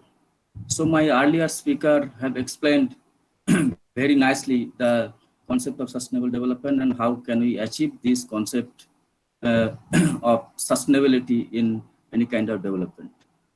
So sustainability is an important term for any kind of development which we have to achieve. Because from the very early stage of human civilization to the most recent modern and ultra-modern stage, human being developed so much things. Through the course of his civilization, they have developed fire, they have developed some machines, some factories, production systems. So through this economic or industrial economic development, they have tried to harness the resources from each and every corner of the earth. And they have explored very much resources.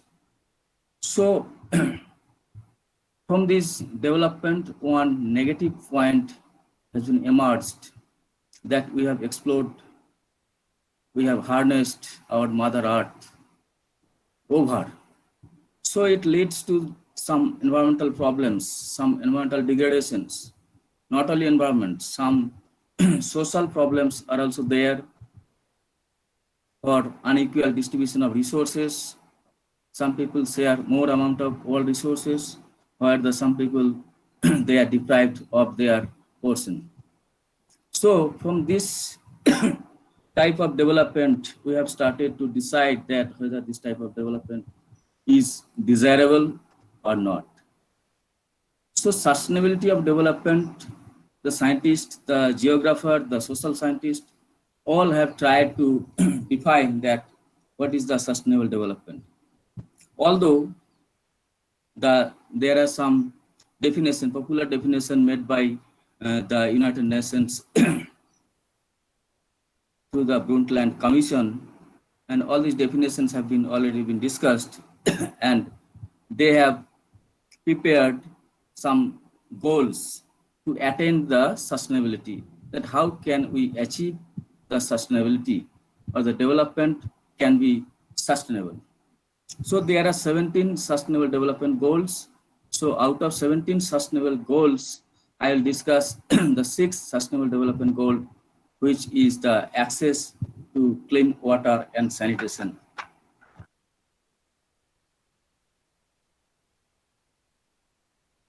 So access to clean water and sanitation, this is the 6th goal of sustainable development.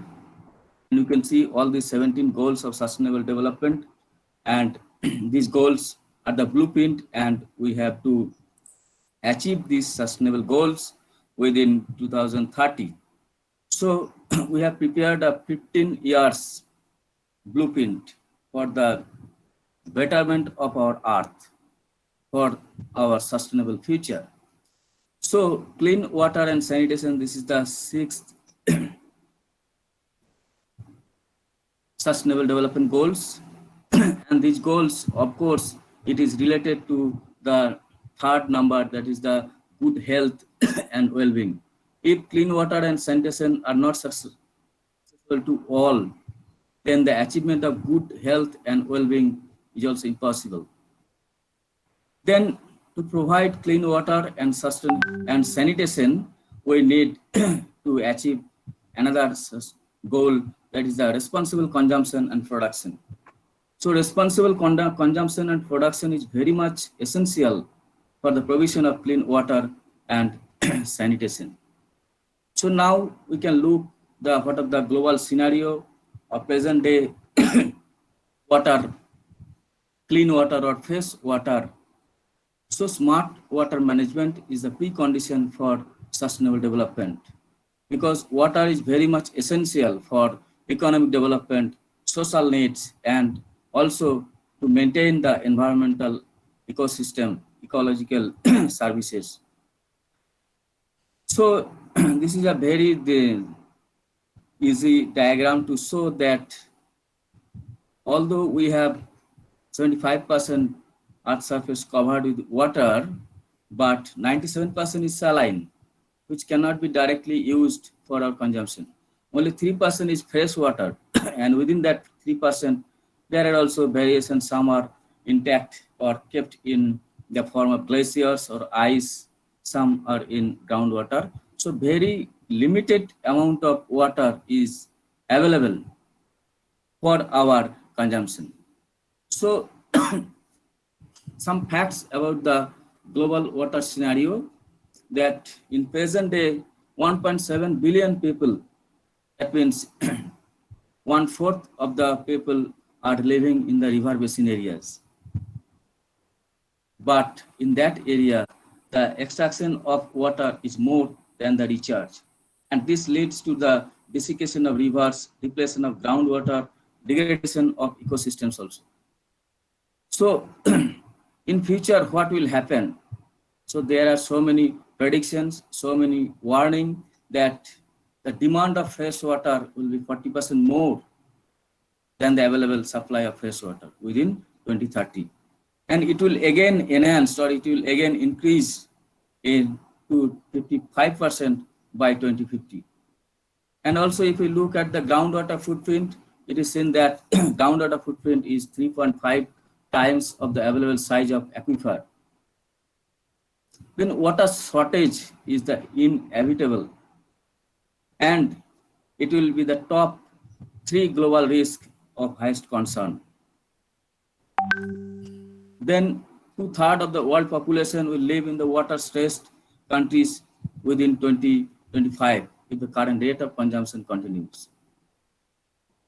And it is also said that water-related disasters are the most economically and socially destructive. And unequal consumption or unequal availability of these precious resources is also found in our world scenario.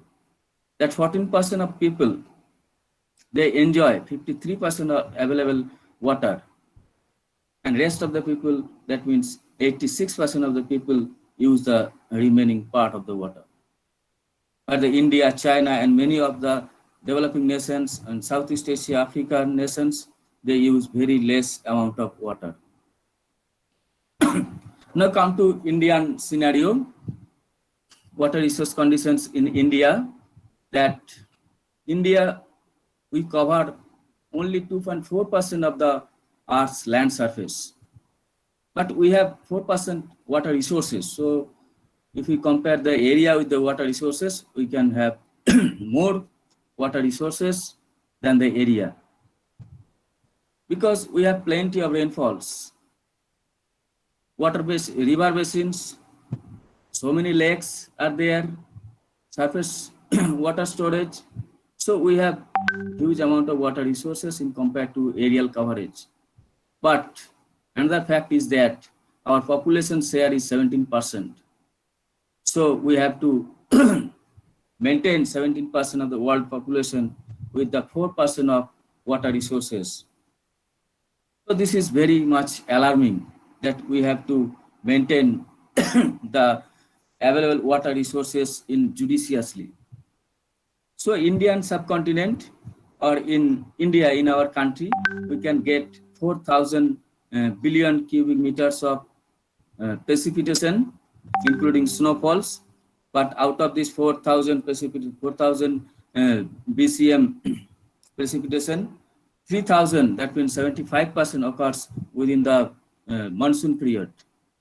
And out of this 4,000, only the 869 BCM is available, and rest amount is evaporated or it meets to the ocean.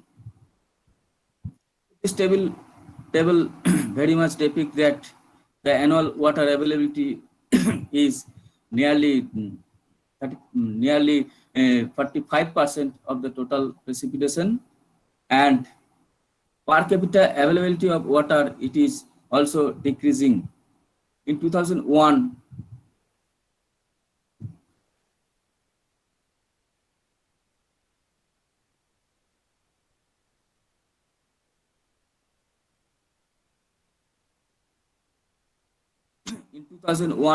it was 1816, but gradually it is decreasing, and in 2011 it was the very much alarming situation that when it was less than 1700. So less than 1700 cubic meter, that means we are in water stress situation. But after that, there was slight increase. It is above 1700. So this is the present situation, that we are very much on the verge of water stress condition in present day. So water utilization scenario, we can see nearly 80% water is used for agricultural purposes, for irrigation practices, and industrial purpose, and very less amount of water, there is 5% water is used for our domestic purposes. And it is obviously, it will obviously increase in future. Compared to other areas, in Europe, only 33% water is used for agriculture. In world scenario, it is also less than 70% water used for agriculture. So we can see that after independence, when the planning procedure started in our country, it is seen that there is continuous decrease of per capita availability of water because of rapid rate of population growth, and there is decreasing the surface water coverage as well as the pollution, degradation of water bodies. So all these collectively produce the reduction in the per capita availability of water. So this is the situation. From this point, we can continue up to that we will reach in water scarce situation when it will reduce below 1,000 cubic meter per year. Then there is one data that for urban areas, the per day consumption is 135 liter of water, fresh water for per day consumption for drinking, bathing, cooking, washing, or any other domestic purposes. So we can use 130 liter of water in urban areas. We can then if we compare to the other countries, then we can see that UK, Germany, Norway, Japan, Australia, Brazil, these developed countries, they use more and more water than India. USA, they use 4 times higher the amount of water than an Indian can use. So this shows the unequal consumption pattern of water resources.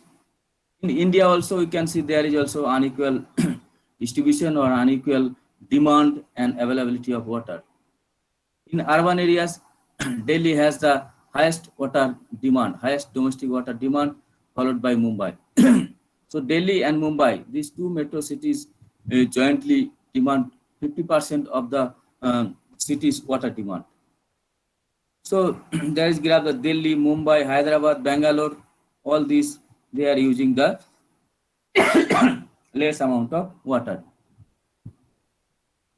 So now we will consider the water related issues. All the water related issues are nowadays is very much related to these 3 components. All the water related problems are related to whether it is too much. If the water is too much, then it will create flood. If it is too less, then it will create drought. And if it is too dirty, then it will pollute or contaminate the water. So flood, drought, and contamination or pollution of water, all this created the water resources very much dangerous. Then we can see the scarcity of water in India. 1/3 of the Indian districts are affected by severe droughts. And we have also seen that in newspaper or in news that there are so many farmer suicide cases due to agricultural droughts, crop failure, etc. And there is also prediction from the Niti Aayog that within 2030, the demand will increase twice than the available supply of water. And there will also be shortage of clean drinking water. Clean drinking water, it is very much sensitive issue. Their drinking water will be less, 40% less. And in 2050, there will be a gap between demand and supply, 50% gap between demand and supply. Another important issue is that drying up of the surface water storage. In the global scenario and also in India, we have seen that for several past decades, so many surface water bodies, so many large lakes, which were once upon a time the lifeline of the citizens, but nowadays they are dry. And most important in global scenario, this is the Aral Sea, which is located between the Kazakhstan and Uzbekistan. Now it is totally dried only 10% water is available. Similarly, Lake Chad, Lake Popo in Bolivia, Lake Urmia, Great Salt Lake, Dead Sea, all these are the global examples of the surface water bodies or lakes which are now dried or reduced their water holding capacities. In India also, we have seen that in Chennai, Bangalore, Ahmedabad, Hyderabad, there were so many lakes or water bodies which were very much important for providing the drinking water, providing the fresh water for the urban citizens. In Chennai, there are more than 24 of water bodies and wetlands, but now only 9 exist currently. In Bangalore also, within 50 or 60 years, from 262 lakes, now only 10 lakes hold water. In Ahmedabad, within very few time, within 20 years, from 137 lakes, now only 65 lakes. The 65 lakes have been destroyed and built upon. So construction work, encroachment of the surface water, encroachment upon the wetlands, pollution, agriculture pollution, industrial effluents, all these are the responsible for the drying up of this surface water storage. Similarly, in Hyderabad, which is also known as the city of lake, so within 12 years, it has lost more than 3,000 hectares of its water body. So this picture, this is a long line, long queue for collecting water. This is the picture from the famous Chennai water crisis situation in 2019. When in Chennai, 4 lakes, which are the lifeline for providing the water to the Chennai, were dried up. And also the diagram, this is the RLC, satellite pictures of the RLC, the left picture, left image, it is before the diversion of water, and the right image, it is after the diversion of water by the Russian government from the two important rivers, Amudarya and Siddharya, 2 important rivers, they have diverted the water for irrigation channel. Though after that, it is proved that due to faulty construction of this irrigation project, 75% of the water already lost, no utilized. So we can see that only 10% area now is covered with water, and water depth is also reduced remarkably. This is the satellite picture of one of the important famous lakes or reservoirs of Chennai. This is a picture of 2017, then 2018, and this is 2019. So after that, during 2019 June, only 0.1% water was available in this reservoir. So Chennai faced very much water crisis situation. Very much crisis situations. Then another issues related to water is surface water pollution. Surface water, it's the lake, rivers of India are very much polluted. 70% of the surface water resource in India are polluted. Ganga, which is considered very famous for its pollution, this is the most polluted river.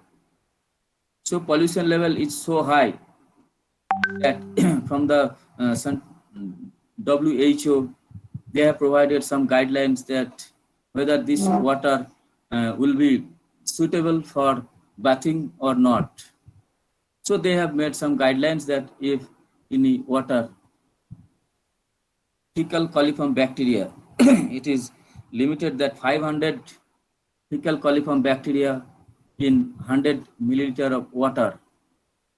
If it is less than 500, then it will be suitable for bathing. So 500 is desirable, and 2500 is the maximum permissible limit, above which the water is not suitable for bathing purposes. But in West Bengal, at the Dakshineshwar Ghat, it is measured that the presence of coliform bacteria in Ganga, it is more than 25,000. So it is very much above the desirable limit of bathing. So this water is not even suitable for bathing, but we are taking our bath and we are also drinking the water. And Jamuna, Jamuna is also very much polluted near Delhi, because the 57% of Delhi's waste is thrown out to the Jamuna river. Then Sabarmati river in Gujarat, Damodar river also is polluted due to the coal industries. Gomati river near the Lucknow cities, it is also polluted, but this is the source of water for this Lucknow city. And groundwater pollution is also very much concerned nowadays, because in India, the groundwater is very much contaminated by the excess presence of nitrate, fluoride, iron, salinity in the coastal areas, arsenic in the Gangetic Bengal, and lead, chromium, cadmium, all these heavy metals are present in the groundwater. So some of the states where all types of toxic elements are present in the groundwater, like Punjab, Haryana, UP, Tamil Nadu, and even West Bengal. So in West Bengal, more than 8 districts are affected by arsenic contamination from groundwater, and 7 to 8 districts are affected by fluoride contamination, particularly on the western part of West Bengal. Purulia, Bankura, Birbhum are very much affected by fluoride contamination in the groundwater. Now we'll discuss the sanitation situation. So sanitation is very much related to the availability of fresh water. Sanitation is important, as if the health is life, then sanitation is considered as a dignity. Inadequate sanitation impact the individuals, also household, communities, and even the nations. Water and sanitation are closely linked to each other. And in India, of course, from after independence, so many attempts are taken to provide the proper sanitation systems. But still today, many people in India, particularly in the rural areas, rural poor and urban slum people, they lack the access of clean water, access of toilet, sewage infrastructure. And open defecation was an important problem in India. And it was created the communicable waterborne disease, child mortality, maternal health, all are related to this open defecation and water contamination. And one important thing is that the lack of water, lack of access to water and sanitation, this mostly affect the women and girls, because women and girls are responsible for carrying water for their domestic purposes. So if they don't have water nearby their home, so they have to walk for a long distance. They have to carry the weight and walk to long distance. So it will create the negative impact on their health. And at the same time, it will take so many time, they will lose the time in the queue or for walking from the long distance. And it is also a matter of safety in open defecation, matter of safety, sexual harassment, and it will also badly impact on the education system, on the education, because it is found that so loss of time for carrying water and for toilet for a long distance, they lost their time for study. And even it is also surveyed that many of the girl students, they become dropout due to lack of sanitation in their educational institutions. And it also badly hampered the economy, because this loss of time they lost the time, which time could be utilized for the economic activity for their household improvements. So sanitation is also an important issue in India. So we can see that there are so many challenges for the development of sanitation, quality, providing the quality of water, sanitation, solid waste management, and even drainage. So not only construction, but also the habit of using toilet is most important in India.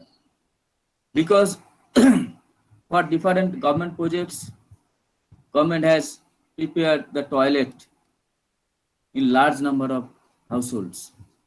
But the habits of using toilet and sanitization of the body, this is a great challenge nowadays in India, particularly in the rural areas and also in urban slum areas. And lack of toilets at the community level, like marketplaces, working places, educational institutions, it is also a issue nowadays. And another important point is that lack of water connection with the toilet system. So if we have toilet in our house, in our premises, but if there is no water, then there is no use of toilet. So water connection is most important. We have to provide water to properly use the toilet system. So this is most important. And another important feature that the drainage outlet from this toilet, where this drainage finish, particularly in the rural areas, it is seen that mostly these present day toilets, they finish their drainage water to the nearby ponds.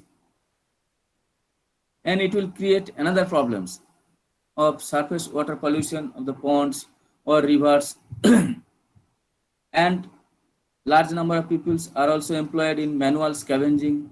That means the clearing of these materials from the toilet. So there is national water policy in India for ensuring the supply of drinking water is the first priority of the government. But in many of the rural areas, the right to water is denied. Because after independence, it is seen that the most of the drinking water missions, they are mostly concentrated towards the urban areas, and rural areas remain neglected.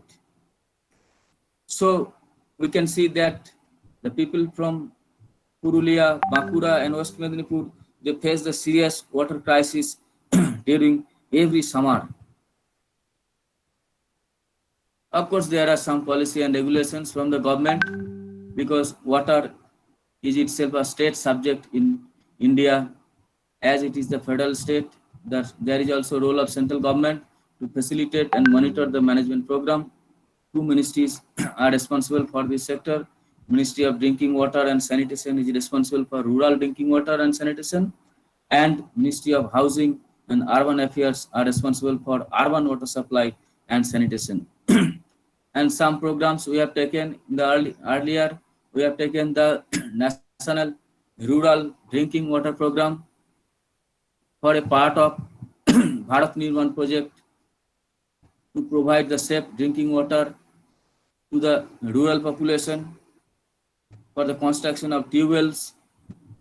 And after that, Ganga Action Plan was prepared to make the pollution-free Ganga and the surrounding regions.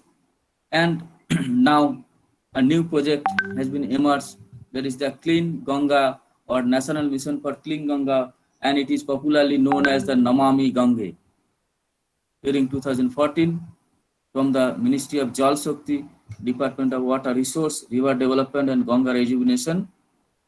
And for sanitation, there is a massive program taken by Government of India, that is the Swachh Bharat Mission or Clean India Mission during 2014. 2nd October 2014, the mission was started to complete the sanitation system to make 100% open defecation free India within 2019. So lots of toilets have been constructed. 110 million toilets, that means 11 crore toilets have been constructed in India, all across India. And it is seen that due to this construction of toilet, so many deaths from the diarrhea, malaria have been averted. So it is a good project, but there are also some challenges. And this is the Niti Aayog.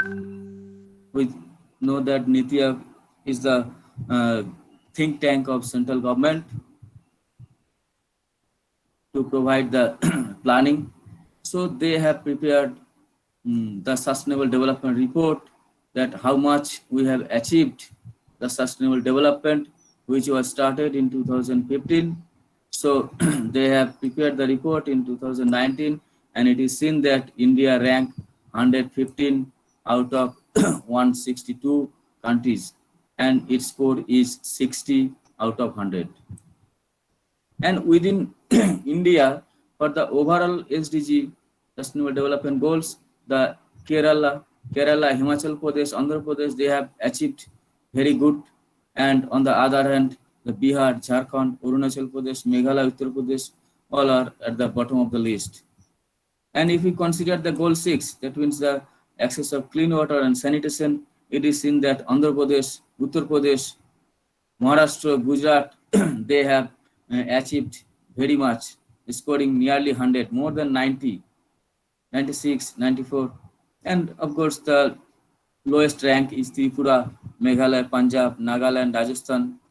And this is the rank of our state, West Bengal. West Bengal ranks 14 by scoring 83. Now we'll discuss some of the challenges and opportunities. So whether we have some opportunities to develop this situation or to develop sustainably, or there are some challenges. Of course, we have challenges and we have also opportunities. So individual level, we can do some activities. We can change our habit to stop wastage of water and preserving it. This is the most important for that. How can we stop the wastage of water for our daily lifestyle? So we have to think about that. For individual level, we can take some action to stop the wastage of water and we can preserve it. And optimum use of water in agriculture.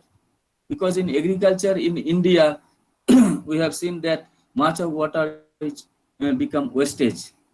So we have to use the optimum water. So in that situation, we can change the agriculture system or the irrigation system, shifting to drip irrigation system or the sprinkle system. And behavioral change, of course, is necessary for the proper sanitation system.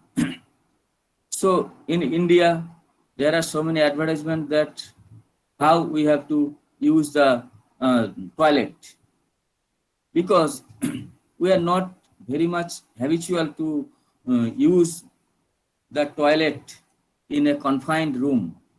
So in rural areas, many of the people, they are still, instead of having their toilet, they are still using the open field. So this behavior should be changed. And this is water, sanitation and hygiene to maintain our healthy body. Then community level, we have also made some increasing awareness for the preservation of traditional water bodies, pond, wetlands, rivers, and effective use of water in agriculture, of course, there. Then from government level, there is also some opportunity for creating and maintenance of infrastructure, water supply, toilet, sanitation, drainage. So from government, they can prepare or construct these facilities. But challenges is that to create this type of infrastructure, we need huge amount of finance. So that huge amount of finance is very much challenge to the government. Integrated urban water management in urban areas, we need to manage the available water, and in that management, there is also concept of sponge city. That means most of the surface water from the storm water or rain water, this water will be absorbed to the ground, and this water can be used for further application. Then pricing. Pricing is most important because in India, water is the less paid item. Water is less paid. So if it is less paid, so their wastage is obvious. So there should be some pricing policies that how can we apply the pricing for the provision or supply of water to each and every household. So the pricing policy should be framed. And along with the pricing policy, water meter is also an important point, that if we want to stop the wastage of water, we have to set the water meter. Coordination between different department, irrigation department, water supply department, public health engineering departments, all departments, departmental coordination is needed. And formulation and implementation of the regulation is most important, because we have so many rules, regulation, laws for the pollution control, groundwater extraction. Hardly any of the cities, they use this groundwater extraction policy. That is why there are so many water mafia to provide the water by extracting the water from the groundwater. Some technological activities can also be taken, because which cannot be measured, cannot be managed. So we have to measure what is the available resources, what is the demand, and how can we manage these limited resources in optimally.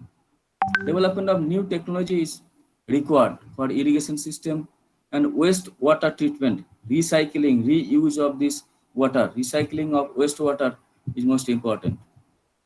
And finally, desalination of seawater, as we have huge amount of water, but these are saline. So we have to develop some desalination policy, desalination technology, but the present technology is very much costly and energy consuming. So that technology should be cost effective and energy efficient. So sponge city project is already discussed. So we have to use the surface water, and we have to manage the rainfall. We have to manage the rainwater, because we have plenty of rainfall in our country, but this water should be preserved. So there are so many rainwater harvesting methods. So we have to think that which method we can apply in our individual level or community level or even government level. So development, whether it will be sustainable or not, whether development should be stopped, development activities should be implemented. It will not be stopped, but it should not be at the cost of degradation of water and the degradation of environment. And at the same time, we have to think that river should have a minimum amount of water to flow to maintain the ecology and ecosystem services. So we need to develop cooperation among the government, private organizations, among the civic sectors. So good water governance is key to solve the problem of water. So time is running out, and there is an urgent need to act now for conserving the water. So thank you very much.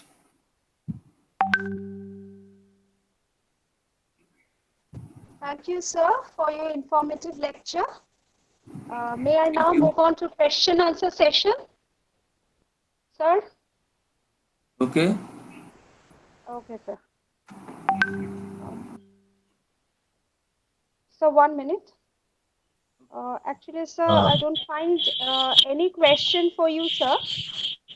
I'll let you know, sir, if there is any question for you, Okay. Mr. Rudra. Okay. Sonima, Yes, Sonima, sir. Yes, sir. Sonima, let me please interrupt you for a moment. I think on the schedule now.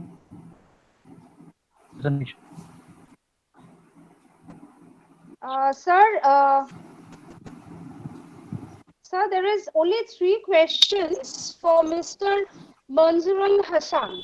Okay. So, sir, I find no reason to detain him for so long.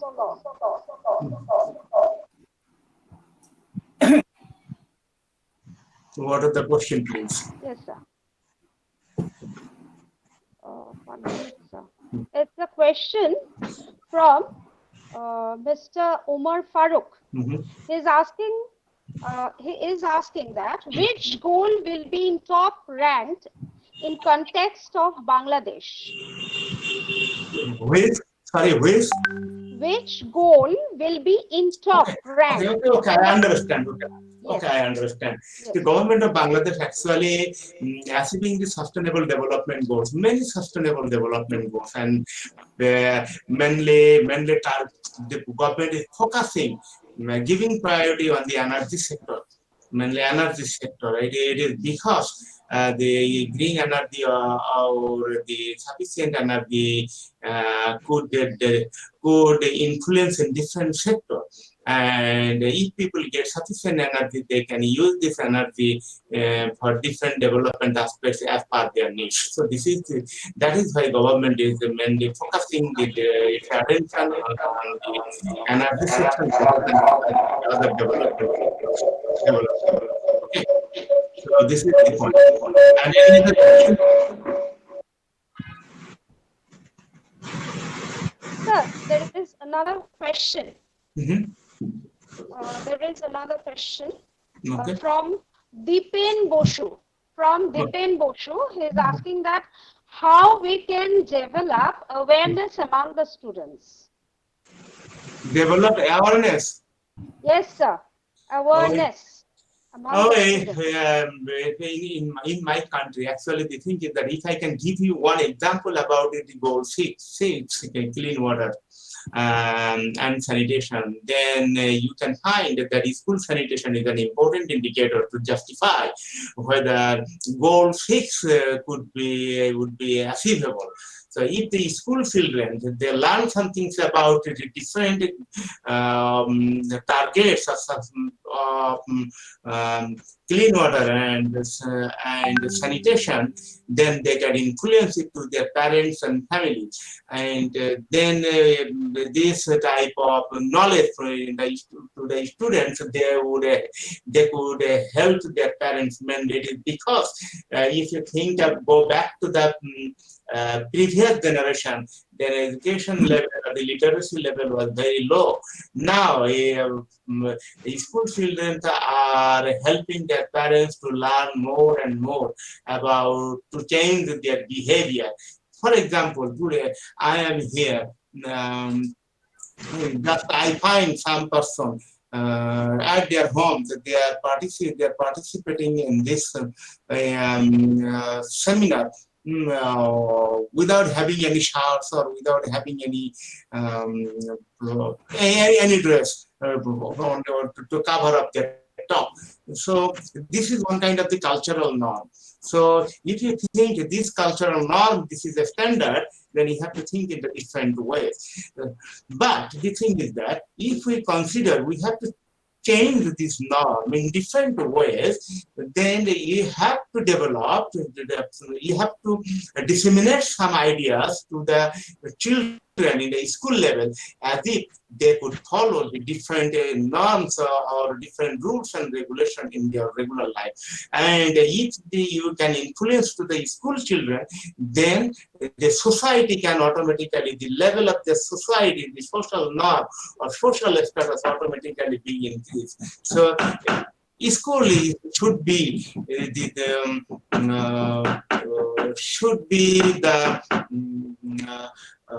ground level, and if we can improve this level, then the society automatically be developed, and sustainable development goal or any target, any goal-oriented, sustainable development-oriented target can be achievable. So this is my answer. Thank you. Next question is from Pintu Bishash. He is asking that what can I do as a citizen for development to be more sustainable? This is question number 1. And question number 2 is, how do departments and agencies contribute to implementing the government's sustainable development strategy? Well, it is actually depends on the government strategy. If the government would like to involve in different stakeholders, then it is possible to contribute in the development aspects. My opinion that I'm a university teacher, I'm a university professor, but I am still now actively involved in the development sector. It is because what I learned from the field, this is completely absent in the academic arena. So my experience from the academic knowledge as well as in the knowledge that I gathered from the development sector, if I can integrate two different types of knowledge, then the nation can automatically get benefit from this type of interaction. So this is one point. I have forgotten, I didn't have any time to explain a lot of things. For example, when I was in Indonesia, in 2007 and 8, just after the tsunami, there are a lot of unused pharmaceutical waste, that means unused drugs. And the amount of this drug is around more than 1,000 metric tons. So how can we destroy these 1,000 metric tons of unused drugs? We developed a new system. To use these 1,000 metric tons of waste to transfer into energy. And I used to use a different technology, it is co-processing technology, and it produced around 30% of the energy from a cement factory. So in the one time, I destroyed more than 1,000 metric tons of pharmaceutical waste, and at the same time, we produce 30% of energy from these pharmaceutical unused drugs. So this is one kind of experience. If any NGOs or any government, they can utilize this type of experience, then the achievement of the sustainable development goal, it could be very simple and very simple. And I told you that in Kolkata, I sometimes, when I cross that area, then in my left hand side, I find that there is a very big garbage disposal center, So we can easily utilize that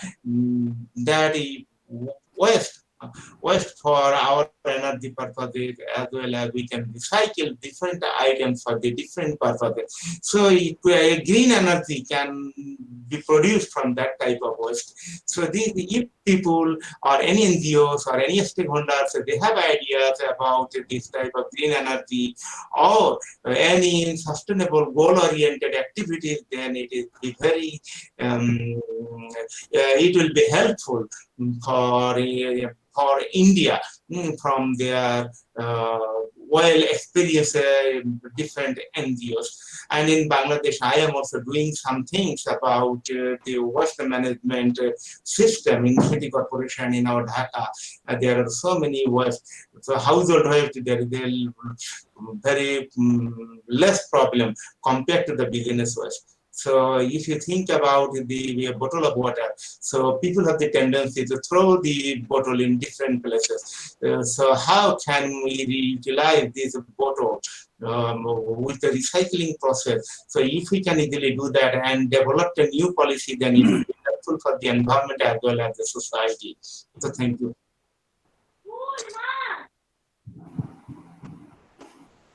Thank you, sir. There is another question, the last question from Professor Sarfaraz Alam.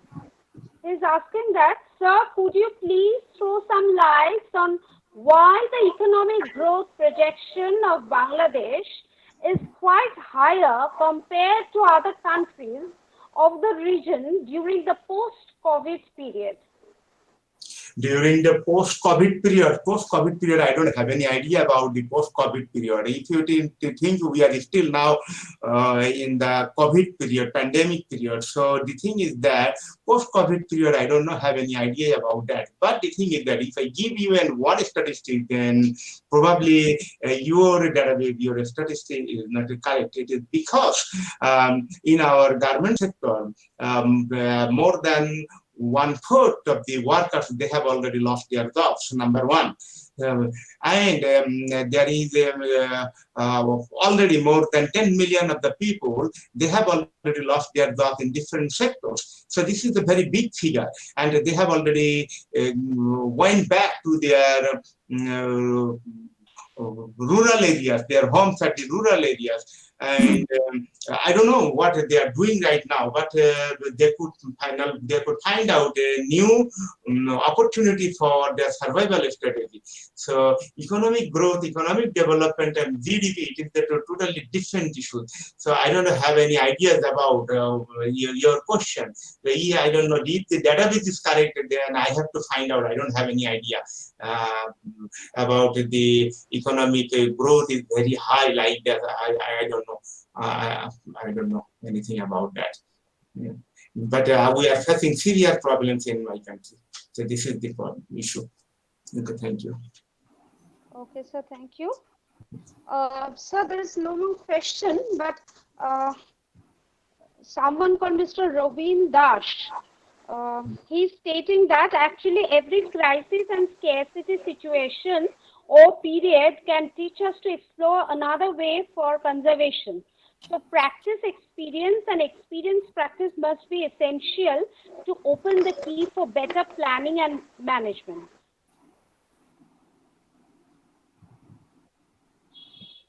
Is it question? It is not question. I don't know, sir. It is an opinion. It is not a question. It is not a question. It is his opinion. So in I proceed the paper presentation. So there is one question. Sir, there is one question from Chattu Majhi.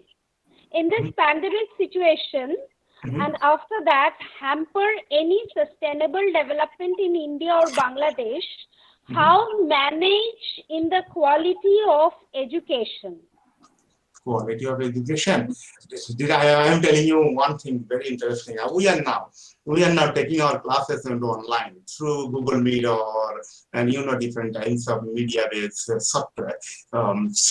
I am actually taking my classes in different universities as well as my university through Google Meet.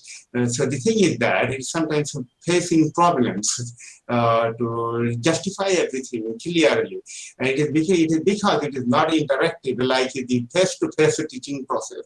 So this will automatically hamper the education quality. This is the first thing. The second thing is that how can you manage your practical, and how can you go to the field to show the students about the real situation. It is sometimes very difficult.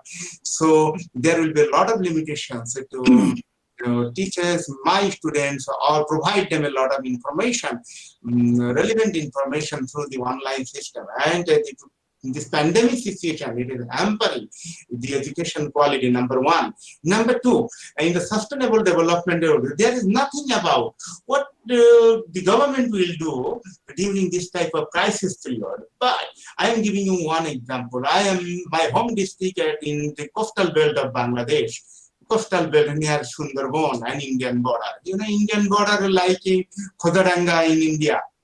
Okay? It is in the Satkhira border. So I am from that border belt, and I have the experience to work with an international NGO about the impact of climate change in rural areas for agriculture or other social or other economic activities. But the thing is that there is nothing from any stakeholders that when a disaster, if any disaster comes or hits or destroy the society, then how society will get resilient, will go back to their resilience, that means original position. So this is one question. It is not possible to go back to the original position after destroying your property and everything. So this is my experience. Then there is a, for example, this is your origin and natural disaster destroyed. So you have to come back here. It is not possible. You have to come from here to here. You have the tendency to come your original position, but due to the latest technology, modern facilities, government support, international donor support, so automatically change the direction to the different position. And this position, and it is better than the original position. So this is my experience. So, and there is nothing about in the sustainable development goals, 17 goals, so how can we manage different types of disaster and how can we survive just after a disaster. So there is nothing about that. So every government, based on their local demands, that means bottom-up approach to local demand, government should formulate a new policy linked to the sustainable development goal. Then it is very, then it is suitable to achieve these goals properly. Thank you. Thank you, sir. We'll move on to paper presentation session. But due to time constraints, we have divided the paper presenters into 2 slots to be chaired by 2 chairpersons simultaneously. These 2 slots are to be streamed through Google Meet links. So presenters in slot 1 will stay on in the present link, and those in slot 2 are requested to move to the link provided for them in the presenters group. Now, first slot. Tonima, Yes, sir. please request our one of the research person, Dr. Somnath Rudra, who will chair. Yes, sir. Yes, of course. I'm coming. Next. I'm coming, sir. Sir, the first slot is to be chaired by Dr. Bhaskar Choudhury, Associate Professor, Department of Geography, Bijoy Krishna Girls College. And the second slot is to be chaired by Dr. Somnath Rudra, Assistant Professor, Department of Geography, Vidyasagar University, West Bengal, India. Each presenters will be allowed a time slot of 5 minutes. Participants of slot 1, Dr. Komulika Chakraborty, Mr. Pratap Kumar Ghorai, Srimati Korobi Dotto, Sri Pratik Chatterjee and Sri Saurabh Laik, Srimati E. Grace Selvarani, and Dr. Shishir Ghosh and Dr. Hasna Hina Begum. They are in the first slot, and the participants in the second slot are Srimati Shruti Bhanja, P. Baby and Dr. P. Sujatha, Srimati Bhagyajyoti Mechi and Dr. Rajkumar P. Mali Patil, and Sharno Rani, Srimati Sharno Rani. Over to Dr. Pratim, sir.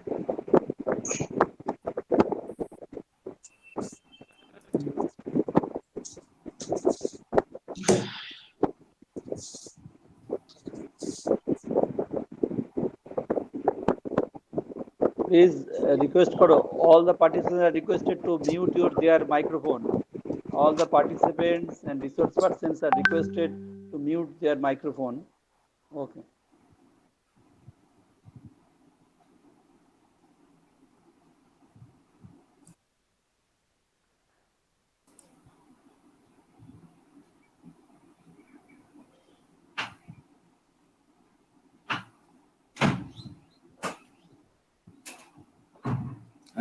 Hello.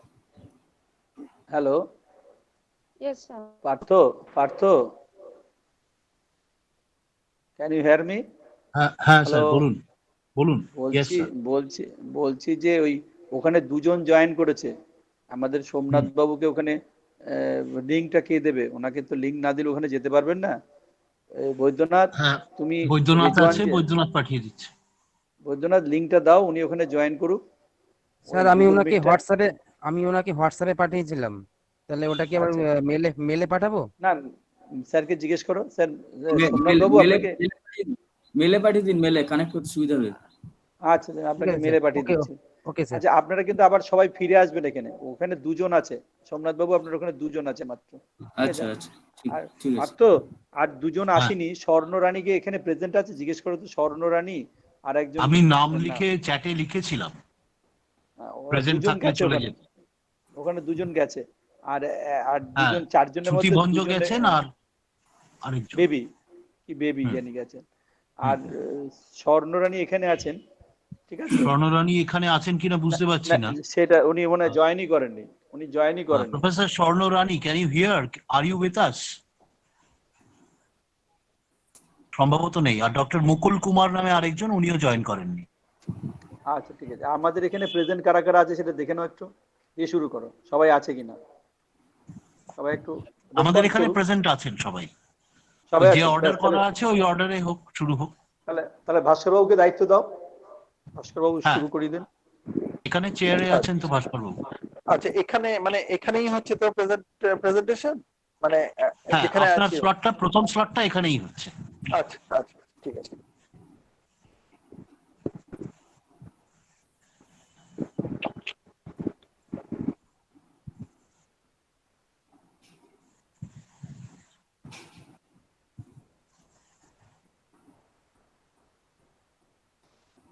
Tanima, Tanima, can you hear? Yes, sir. Yes, sir. I can hear you. suppose you should call up the presenters one by one. They are present here.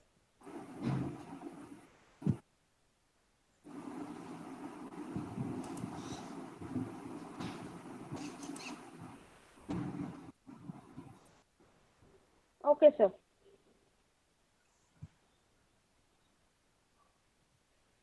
With permission of our honorable chairperson. Hello. Yes, you are ready. Yes, Dr. Bhaskar Chaudhary. I may now request Dr. Kamalika Chakraborty for her presentation. Thank you, madam. Am I audible? Yes, you're audible and visible. Okay. Myself, Dr. Kamalika Chakraborty, Assistant Professor, Khatra Adivasi Mahavidyalaya, Bakura. I'm presenting my slides.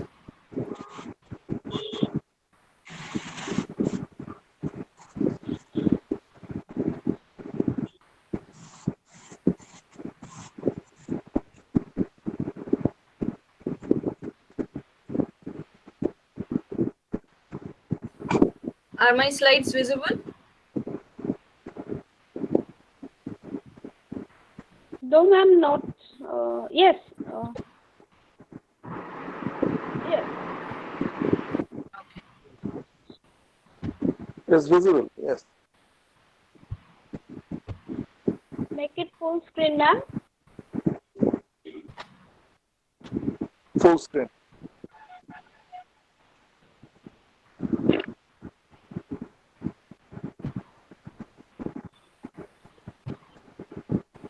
Yes.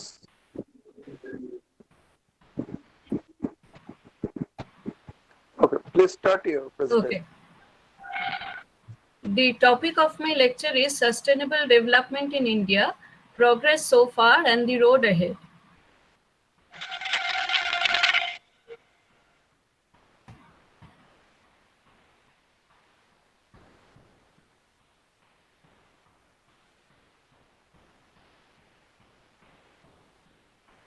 Yes, ma'am, continue. Yes, just a minute.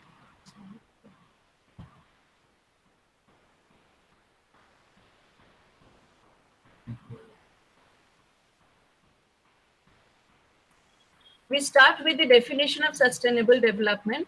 It is the development that meets the needs of the present without compromising the ability of future generations to meet their own needs. Now, on 25th September 2015, the world leaders adopted the famous Sustainable Development Goals for the coming 15 years. These are a set of 17 goals and 169 targets agreed by the world leaders and designed to end poverty, fight inequality and injustice, and tackle climate change by 2030. Now, India's progress across specific sustainable development goals. We begin with goal 1, that is end poverty in all its forms everywhere. So poverty has fallen across all economic, social and religious groups nationally and in all states in India in the post-reform era. Special mention must be made about schemes such as Mahatma Gandhi National Rural Employment Guarantee Act, which ensures employment especially to the disadvantaged sections of the society, and also Pradhan Mantri Ujjwala Yojana, which provides cooking gas to the disadvantaged sections specially. Goal 2, end hunger, achieve food security and improve nutrition and promote sustainable agriculture. Here also we can see significant progress has been made in improving food and nutrition security in India. For instance, stunting among children less than 5 years has declined from 48% to 38.4% between 2005-6 and 2015-16. Special mention of midday meal program should be made here, which provides nutritious meals at the primary school level. Goal 3, ensure healthy lives and promote well-being for all at all ages. India has made significant strides in improving various health indicators like mortality rate and infant mortality rate. The National Health Policy 2017 laid down the guidelines to further improve healthcare facilities in our country. According to Goal 5, we must achieve gender equality and empower all women and girls. A number of indicators pertaining to the status of women in India have moved in the right direction over the years. Gender equality has been promoted. The Beti Bachao, Beti Padhao, Save the Girl Child, Educate the Girl Child initiative is an important step being undertaken in this regard. Goal 9, build resilient infrastructure, promote inclusive and sustainable industrialization and foster innovation. So all forms of transportations are being rapidly expanded over the years. India is making efforts to become an information technology and manufacturing hub through its Make in India campaign. Goal 4 says conserve and sustainably use the oceans, seas, and marine resources. A clear agenda has been formulated for promoting the blue revolution, which protects the marine environment from pollution. Goal 17 says revitalize the global partnership for sustainable development. So India emphasizes that the developed countries have an essential obligation to provide financial assistance to the developing countries, especially for global public goods. Now the path ahead, close collaboration between the national and subnational governments as well as active participation of all other relevant stakeholders are required for successful implementation of Sustainable Development Goals agenda. Biannual reviews will be conducted with the state governments. Consultations and capacity building activities at the national and regional levels will be continued. India will ensure a greater flow of finances and technology from developed countries to developing and least developed nations. In future, Indian government is likely to continue to collaborate with the global leaders to accelerate the pace of progress of sustainable development. Thank you. Thank you, ma'am. May I now request Mr. Pratap Kumar Ghorai for his presentation. Mr. Pratap Kumar Ghorai.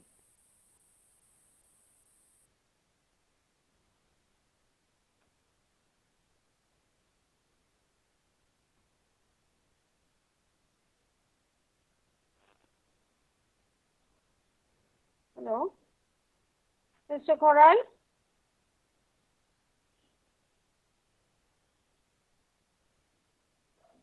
Are you here?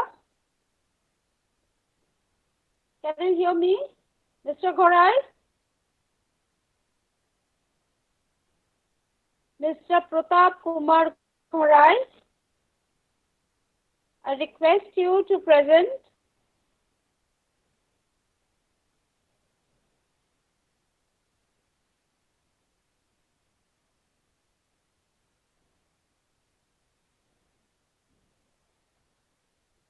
Is it present here?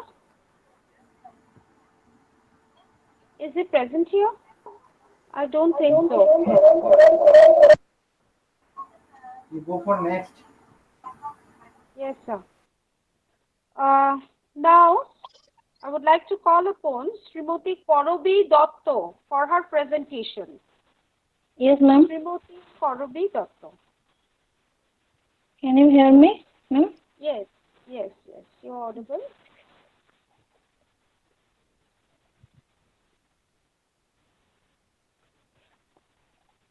Can I start? Yes, of course. Thanks to Honorable Principal Sir Dr. Ashok Kumar Das, Asannagar MMT College and Organizing Committee. One second, ma'am.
Yes, it's visible.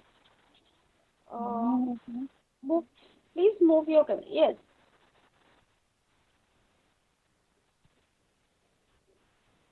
We can see properly, ma'am.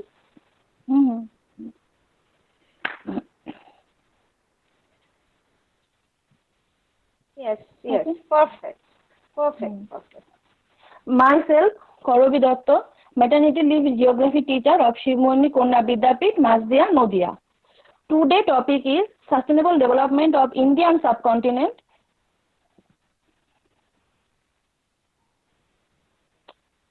Based on that topic, with my slide, I expose to sustainable development of Indian agriculture, a case study of Nodia district. It's not fully visible, ma'am.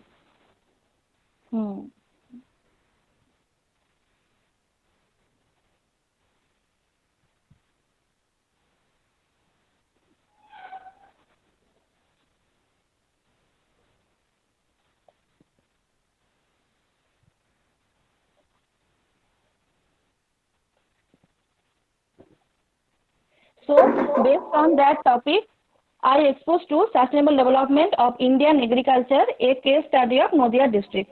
We know that India is a riverine country. It is called also agricultural country. There are many rivers, but large number of rivers have dried up. Water holding capacity of river is very low. Keeping this aspect, the study is conducted on the prevailing irrigation system, water level condition, both of ground level and surface level, shifting cropping pattern, area and productivity, and cost-benefit ratio. I have been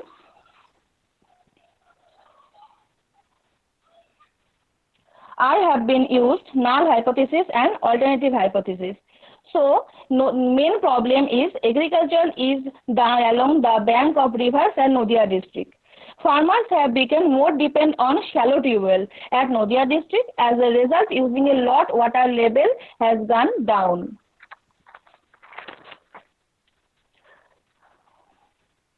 Next, we discuss the shifting of cropping pattern. The area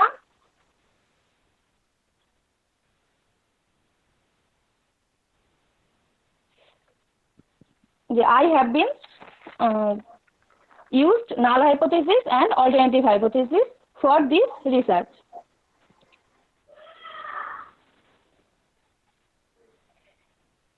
Next, we discuss the shifting of cropping pattern. The area of jute and mustard crops are shifting from 2001 to 2011 and others not. On the other hand, productivity of Aush, Amon, Aush, Boro, jute and mustard crop are shifting from 2001 to 2011. Next, we have discussed cost-benefit ratio. By field survey, brinjal and winter crops, cabbage, cauliflower are earnable or profitable crops. In the end, so we can save the river, then irrigation can be done through river lift irrigation system. Water level will stop falling. Sustainable development of both Indian agriculture and the river will be future.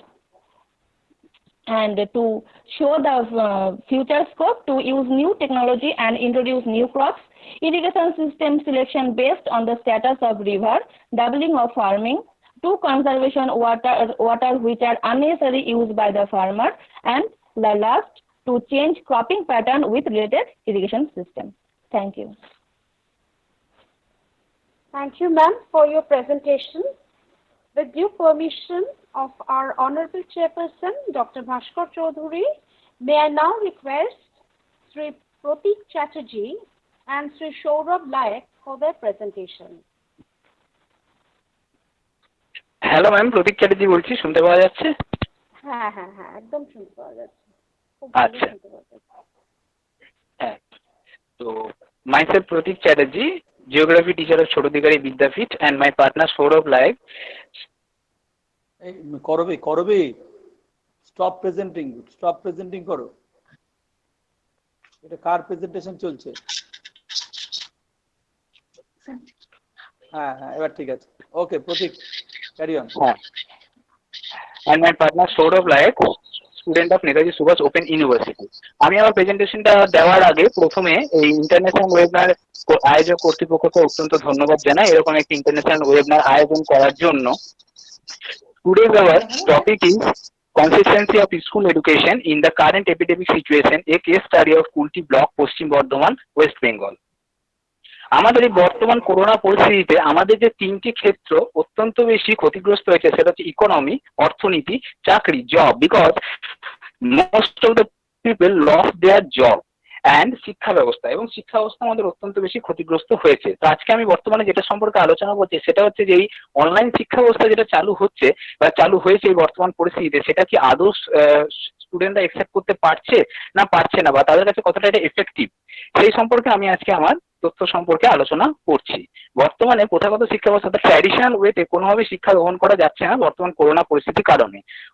অনলাইনের মাধ্যমে শিক্ষা ব্যবস্থা চালু করা হয়েছে। এই online শিক্ষা ব্যবস্থা সম্পর্কে একটা মিশ্র প্রতিক্রিয়া দেখতে পাওয়া যাচ্ছে।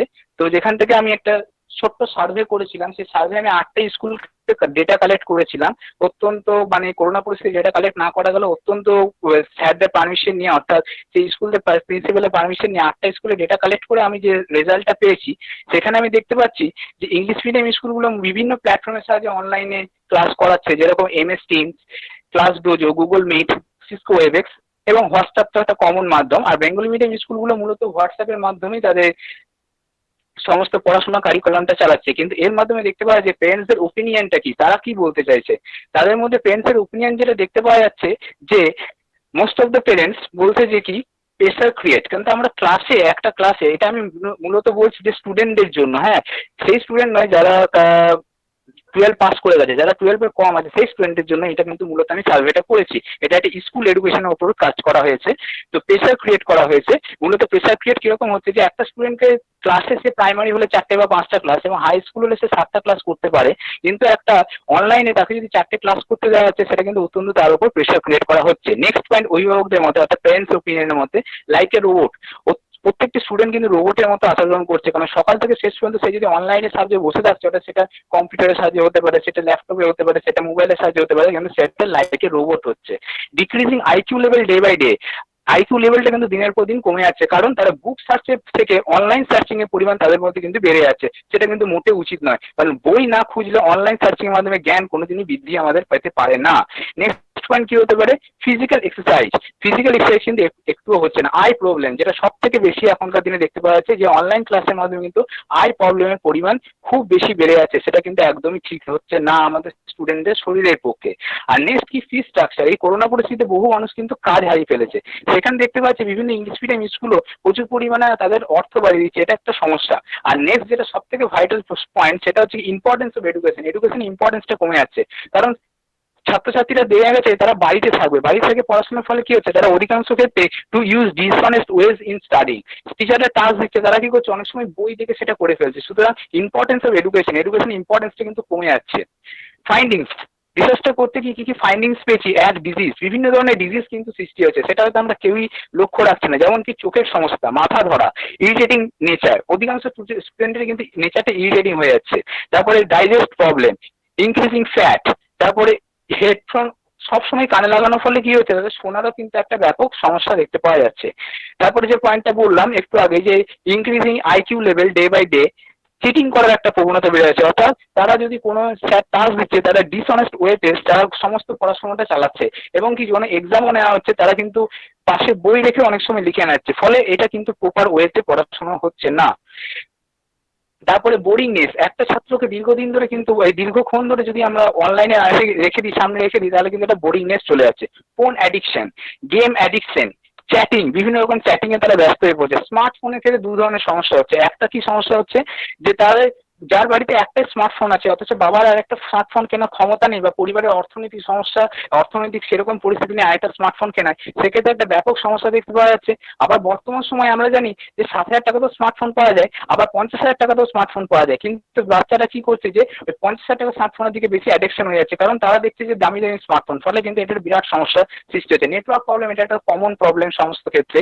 আর হ্যাবিচুয়েটেড, এই প্রবলেমটাতে হ্যাবিচুয়েটেড আমাদের কিন্তু বেশ সমস্যা হচ্ছে। ইভ্যালুয়েশন, এইটা মাথায় রাখতে হবে। ইভ্যালুয়েশন যে অ্যাটেনশন থাকছে না, এত দীর্ঘক্ষণ ধরে তাদেরকে টাস্ক দেওয়া এবং সেই টাস্ক আবার পুনরায় চেকিং করা, সেটা কিন্তু সম্ভব হচ্ছে না। দীর্ঘক্ষণ অ্যাটেনশন ধরে রাখা অসম্ভব ব্যাপার। And the most important point is the interaction.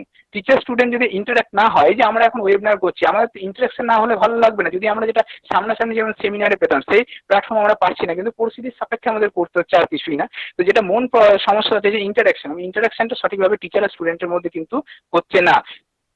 Findings বা সাজেকশন কি কি দেওয়া যেতে পারে, ফাইন্ডিংস এর পর সাজেকশন অনলাইন অ্যাক্টিভিটিস। অনলাইনে অ্যাক্টিভিটিস বলতে আমি বলছি কুইজ কম্পিটিশন যদি আয়োজন করা যেতে পারে, বিভিন্ন ড্রয়িং কম্পিটিশন, পোস্টার কম্পিটিশন, তাহলে কি সেটা ইন্টারেস্টিং হবে। And the next most important point is that short Times, যে ক্লাস আমরা নেবো সেই ক্লাস যেন শর্ট টাইমস হয়। দীর্ঘক্ষণ ধরে চললে কখনোই সে ইন্টারেস্ট পাবে না ক্লাসটা করতে, তাই আমাদের শর্ট টাইমস করতে হবে। যে লেকচারটা আমি দেবো সেটা যেন অত্যন্ত ক্ষুদ্র, অত্যন্ত শর্ট হয়, কারণ দীর্ঘক্ষণ হলে স্টুডেন্ট সেটা কিন্তু অ্যাটেনশন সহকারে শুনবে না।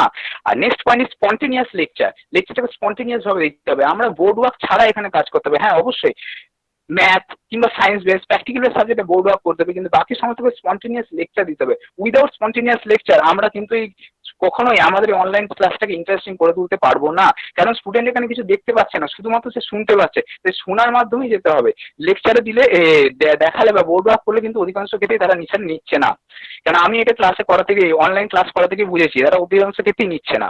টিচার ট্রেনিং, টিচারের প্রপার ট্রেনিং অবশ্যই ব্যবস্থা করতে হবে। যেমন আমার পশ্চিম বর্ধমান জেলায় টিচার ট্রেনিং স্টার্ট হয়েছে, বেঙ্গলি এবং স্কুল ইংলিশের টিচার ট্রেনিং অলরেডি কমপ্লিট হয়ে গেছে, এবং ম্যাথের টিচার ট্রেনিং কিন্তু শুরু হয়েছে। তাই প্রপার টিচার ট্রেনিং এর একান্ত প্রয়োজন। Parents training, it is the most important point. Parents training, প্যারেন্টসরা কিন্তু এই ব্যবস্থা সম্পর্কে একেবারেই জানে না, তাই প্যারেন্টসদেরকে বেসিক ধারণা দিতে হবে যে তাদের ছেলেপিলেরা কখন ক্লাস করছে, কোন সময় ক্লাস হচ্ছে, সেই সমস্ত সম্পর্কে ধারণা দিতে হবে। And the next point is most important point, how to overcome the fear. আমরা ভয়টা কি, করোনা পরিস্থিতিতে যেটা হচ্ছে, করোনার ভয় নেই। At this present situation man is all peoples are in panic situation. তাই motivational class once in a week, twice in a week একটা মোটিভেশন ক্লাস যদি তাদেরকে দেওয়া যেতে পারে, তাহলে কি হবে, তারা এই ব্যবস্থার সঙ্গে হ্যাবিচুয়েট হতে পারবে এবং অনেক ভালোভাবে সেই অনলাইন এডুকেশনটা তারা নিতে পারবে। অ্যাট লাস্ট অ্যাট কনক্লুশন আমি যেটাই বলতে চাইছি, যেটা there is no alternative to school in the field of education. Eye contact না হলে টিচার এবং স্টুডেন্টের কখনোই পঠন পাঠন প্রক্রিয়া চূড়ান্ত সাফল্য লাভ করতে পারে না, কারণ এডুকেশন এম কখনোই সম্পূর্ণ হতে পারে না। তাই অনলাইন এডুকেশন সিস্টেমের মাধ্যমে, বিশেষত স্কুল এডুকেশনের ক্ষেত্রে কোনো সামঞ্জস্যতা নেই অনলাইন এডুকেশনে, সেটা টিচার স্টুডেন্টের পক্ষে, টিচার এবং স্টুডেন্ট বোথ দুজনের পক্ষে। তাই ভালো আছে নতুনভাবে ভাবতে, কিন্তু ভারতের মতো দেশে যেখানে অধিকাংশ মানুষই বিলো পোভার্টি লেভেল বা মিডিল ক্লাস ফ্যামিলি থেকে বা ফার্স্ট জেনারেশন লার্নার, সেখানে অনলাইন এডুকেশনের মাধ্যমে কখনোই শিক্ষা দেওয়াটা সম্ভব নয়। এবং যদি অনলাইন এডুকেশনের মাধ্যমে আমরা শিক্ষা দিতে যাই তাহলে শিক্ষা কিন্তু অসম্পূর্ণ থেকে যাবে স্কুল এডুকেশনের ক্ষেত্রে।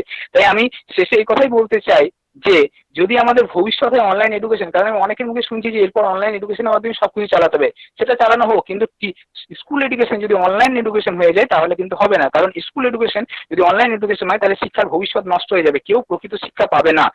এ বলতে কোনো সন্দেহ নেই। There is no doubt that no one can receive real education in this online education system. তাই ঈশ্বরের কাছে এটাই প্রিপেয়ার করবো যে তাড়াতাড়ি আমাদের পরিস্থিতি ঠিক হয়ে যাক এবং করোনা ভাইরাসের সাথে সাথে এই যে টেকনো ভাইরাস অর্থাৎ টেকনোলজির এই যে ভাইরাসটা চলছে, এই টেকনো ভাইরাসের জন্য মিটে যায়। টেকনোলজি আমরা ইউজ করতে হবে, আমরা অ্যাডাপশন করবো, নতুন নতুন টেকনোলজি আমরা গ্রহণ করবো, কিন্তু সেই টেকনোলজিকে স্টুডেন্ট বলতে এখানে যারা একদম যাদের বয়স 16-17 বছর বা 18 বছর নিচে, তাদের কিন্তু টেকনোলজির দ্বারা এত বেশি অ্যাডিকশন করে দিলে তাদের কিন্তু বুদ্ধি হবে, আইকিউ লেভেল কমে গেলে কোনো ছাত্রছাত্রী বড় হয়ে সে বিশেষ কিছু করতে জীবনে পারবে না। তাই আমাদের করোনা ভাইরাস সাথে এই টেকনো ভাইরাসটাও আমাদের স্কুল লেভেল থেকে অন্তত মিটিয়ে ফেলতে হবে। ধন্যবাদ, নমস্কার।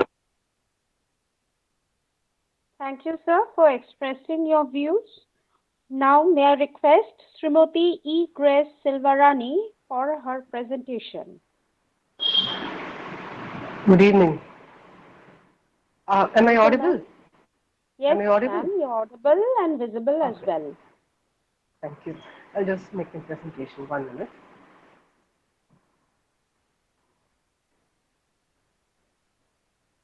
Yeah. Good evening, one and all. My topic is water supply of Kaul Bazar in Alandur Taluk, Kanjipuram district, a spatial output for sustainability. And I'm E. Grace Silvarani, a research scholar from the Department of Geography, Bharat Women's College, Chennai, India. And the source of water supply in Tamil Nadu is mainly from 3 sources: the annual rainfall which we receive, the surface water, and the utilizable groundwater which we have. And about the study area, which is the Alandur Taluk, it is the highest populated taluk among the whole of Kanjipuram district in Tamil Nadu, according to census 2011. And from it, I've taken one outgrown area, which is now the popular hub of every new settlement. And my aim of the main objective and methodology on main 3 objectives are to show the distribution of water source, to identify the issues related with the water, the consuming population, to show the distribution of water supply to the consuming people. And then I've taken both primary and secondary data. And my findings of spatial data is the population distribution. It is as I already mentioned, this taluk is the highest populated taluk among the whole of Kanjipuram district in Tamil Nadu. And this Kaul Bazar, which is one outgrown area in this taluk, has 2,784 head counts according to census 2011. And the total household of Kaul Bazar area is 720. And on the water distribution, the need for water, drinking water in Alandur Taluk, according to WHO's basic water need is which is 3.7 liters. The whole of Alandur Taluk needs 2509881.7 liters per day. And the need for household, which is the basic minimum, according to WHO, is 102,12,780 liters per day. And as we see in this map on the distribution of water source on ground and in the ground, on ground we can see that the surface water is sparsely distributed, and on the interpretation of with the data which we have from the census 2011, Alandur Taluk has 12,065 liters of overhead storage capacity. And outgrown area, and being a new hub for settlement, is yet to have an overhead storage capacity in it. And then on the environmental aspect from the sample survey, on the water source, the region has 46% of open well users, though bore wells are dominantly seen. And then on the depth, predominantly there is water above 50 feet itself. And then on the usage of groundwater, 100% people use it for washing, 94 for other purposes, 37 for cooking, and 25 for drinking, which has to be highlighted. And for it, for the groundwater, 96% of houses uses purifiers for groundwater. And then on the availability, on their perception, 78% have said that groundwater is available throughout the year, yet 80% have said that the water has gone down in recent past. And over there, the rainwater harvest, it is 100%. My samples had rainwater harvest in them. Though they have rainwater harvest in them, it has not been maintained properly in the recent years. And then alternate source of water, apart from groundwater, 84 samples use corporation water, 86% use lorry water, 86 samples use can water, and 87 use other sources like ponds, and then the quarries, water from the quarries, and all those. For drinking purpose, specifically, 16% use groundwater, and during non-availability of groundwater, 98 respondents use can water, 84% use corporation water, and 34% use lorry water. The lorry water people, of course, use it, take water from the nearby ponds and from the water which has been stagnant in the quarries, unused quarries. And then the government water distribution through the metro is, they've responded that 86% responded during monsoon season, they get it once in a week, and 78% they receive twice in a week during summer. And then the perception they have on water and basis, I've divided into three categories: groundwater, corporation water, and water pollution. All three they've said average and better, not either not good or either not poor. And my results and findings are the distribution of water source is uneven in the study area. According to who, I've already mentioned that Kaul Bazaar needs 1,030 liters per day for drinking purpose and 41,076 liters per day for household uses. And the issues related to water to the consuming population is the uneven distribution of water supply with regard with the family size and the usage which are linked with the agriculture practices in this region. And then the rivers flowing here do not supply any potable water over here. And the water crisis forces people to gather in crowds to get their share of water near the public water supply sources like lorry and all sorts. And even at the ponds and the quarry water, few people go and take it from there. In fact, specifically during this pandemic situation, the social distancing is all taking a backseat while the need for fetching water leads a priority. And then this study clearly shows that the study area has high demand and the need for water is high. And the water supply is low at this region. And due to it, the sizable portion of day they spend for fetching water. Among the basic infrastructure, we all know water supply is a facility which is yet to meet the needs. And then on my summary, the study finds out that the source of water is uneven in this study area. And then the water crisis, forces people to gather in crowds to get their share. We've already seen it. And then I can highlight one thing: development cannot subsist upon a deteriorating environment, resource base. The environment cannot be protected when growth leaves out the account of the cost of environmental destruction. If we build something destroying the environment, it's not actually a development. We have to remember this while planning each and every area. Okay, now on my suggestions and recommendations, I can say maintaining rainwater harvest plant is to be monitored, because they have in Tamil Nadu, the whole of Tamil Nadu, they made sure that all the houses have rainwater harvest, but they've not yet started to monitor the rainwater harvest plant, whether it's been maintained or not. Few places they have, but they've not monitored it. And then we can encourage locals to use water purifiers more for groundwater, for which they can use it for cooking and other purposes too. And then we can preserve the pond and the study area through cleaning siltation and the grown plants to meet the water scarcity. And then I can give a suggestion in the study area. The meter sticks for corporation water could be made for the number of people in the household rather than and for the timing.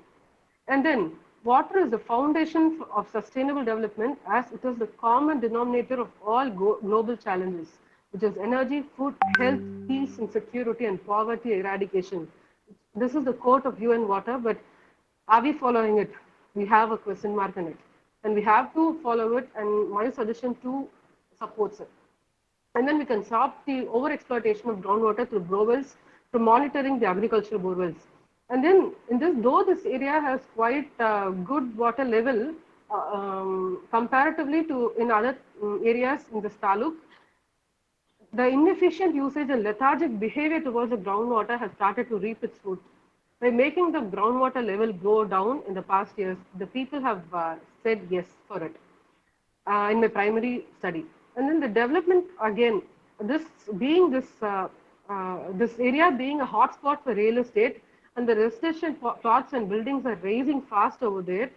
Few plannings and regulations in this settlement could be made, like tree plantations for every household. We can do it if we take an initiative. We can do it. Water being the main source to our advanced technology.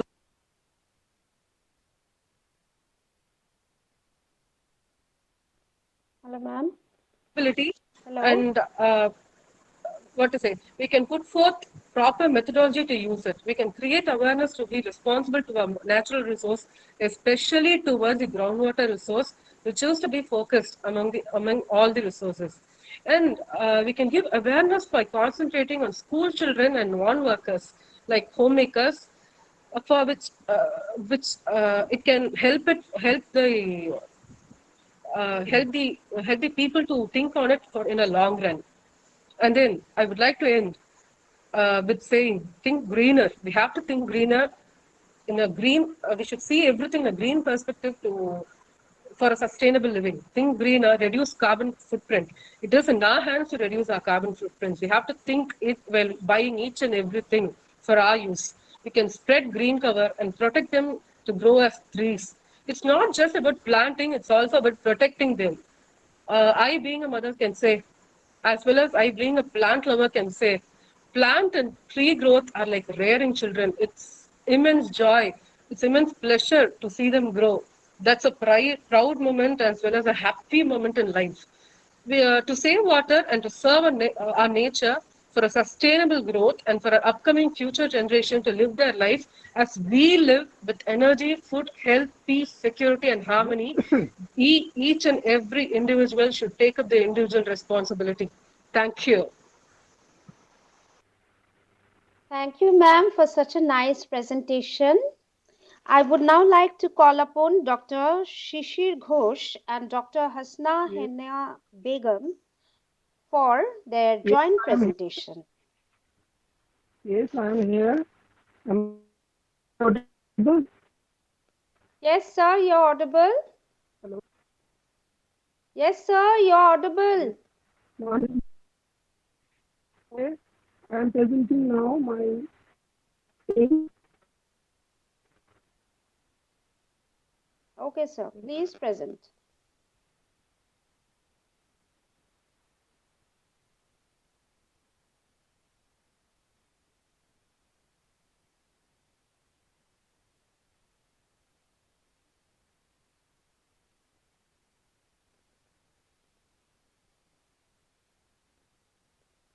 Dr. Ghosh, are you there? Dr. Ghosh? Tanima আর কতজন আছে? Sir, উনি last. Tanima উনি last? Yes, sir. তার আগে একজন যে বলতে পারেনি, তার নাম ডেকেছিলেন? সে প্রথমে একবার বলছেন। Yes, sir. Mr. Pratap Kumar Khorai. Yes.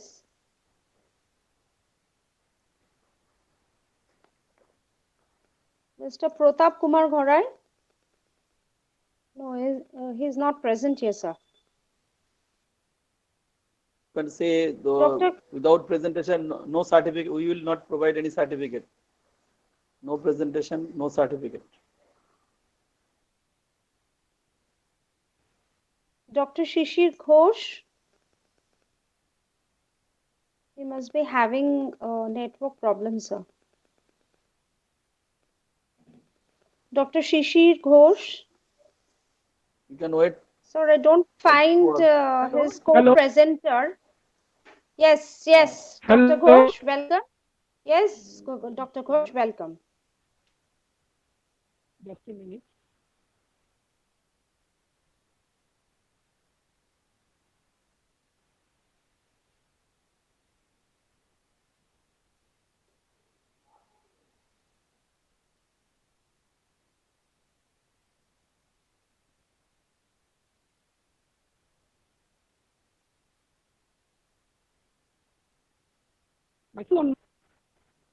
Yes, it's visible, sir.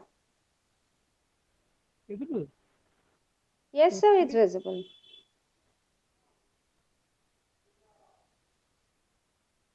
presentation visible, but matter is not visible.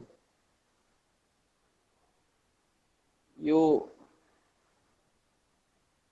Is it appearing? মোবাইলটাকে মিনিমাইজ করুন, তারপর not মোবাইলটাকে মিনিমাইজ Please করুন, minimize your mobile. your minimize your Yes, front then? page. Yes, Yes, yes, yes, yes. yes. It's visible.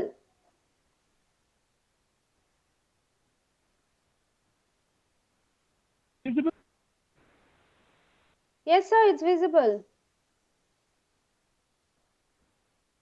Okay. Good. All.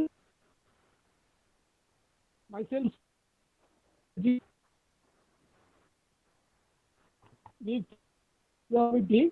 and Professor Das arranging international webinar on sustainable development in the Indian subcontinent. The title of our paper is Sustainable Development Present Scenario in and Dr. Hasna Hina Begum.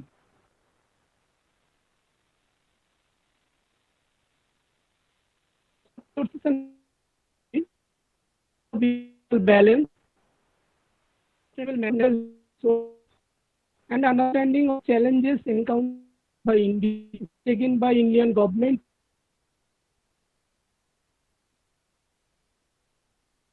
Sir, we cannot hear you. Yes. We cannot hear you properly, sir. Yes. Am I audible properly? Yes, Hello? now it's okay. Yes, sir, now it's okay. Okay, thank you. As our chairperson says earlier that the sustainable development is our common future, as in one business that polity and the civil society and culture, it is interlinked to develop the sustainable development is the economic development, as we called. It is the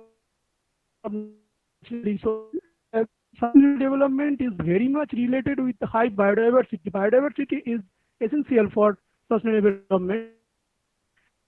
So, ecological and aesthetic benefits for all the people, which is development.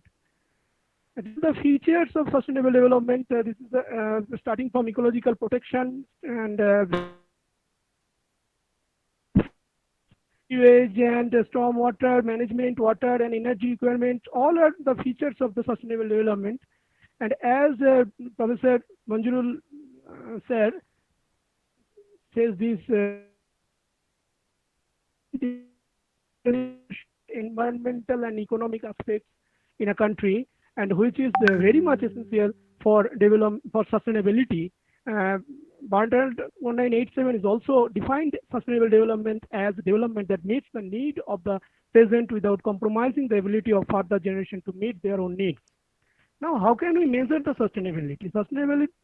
Sustainable development can be measured with three different aspects, like weak sustainability.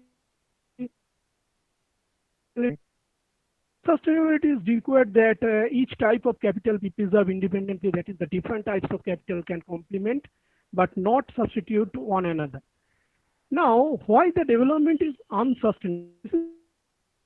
Development is unsustainable. Why? Is the big question to us.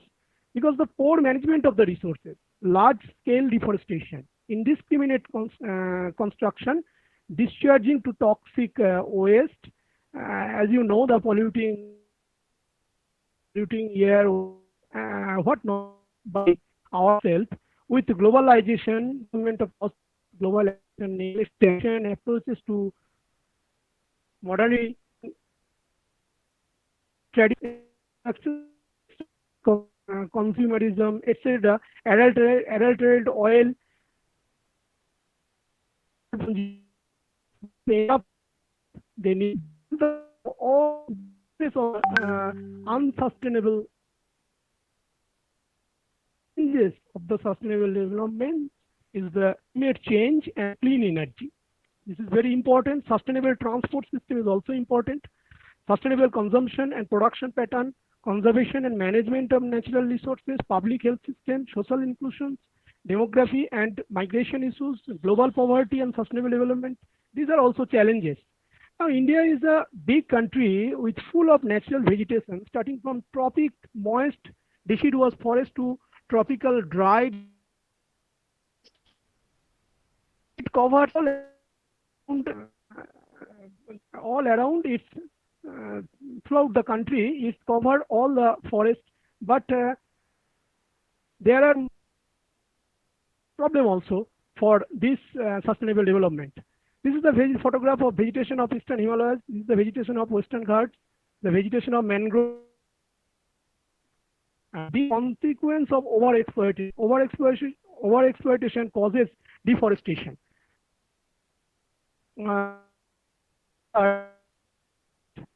Due to overexploitation, very much dangerous to us. Now, need for biodiversity for sustainable development. Being a student of botany, I want to the biodiversity is very much essential for sustainable development due to supply of due to climatic conditions, natural food chains, pollution-free air, water, all the natural resources, local biodiversity is essential to conserve the biodiversity, and economy. Ecotourism is also a big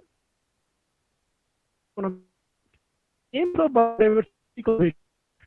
4th of aim in 7.1 to ensure the preservation of a quality environment that consider aesthetic and recreational as well as product needs, and to ensure the continuous yield of useful plants, animals, and materials by establishing a balanced cycle of the annual. For sustainable development, our government taken some steps like ratifying Paris agreements, clean development, state act on change, coal phase, clean change, etc. Now, India has also adopted some indigenous technologies that are cost-effective as well as sustainability, using the 3R approaches: reduce, reuse, and dispose. 3R approach to reduce, recycle, and reuse, promoting environment attitude, forming their which is friendly and cultural sustainable, resource utilization as per carrying capacity. These are the 5 initiatives by our central launching in 40, green skill development launching in June 2017, Swachh Bharat Vision launch in October 2, 2014, toilet before templates launch in 2013, and compensatory afforestation fund act amended in 2016. Now, these are the 17 sustainable goals. You find that out of all 17 sustainable goals, there are 14 to 15 sustainable goals are already related with the biodiversity. So we have to conserve the biodiversity. We have to save our biodiversity for getting the development sustainable. These are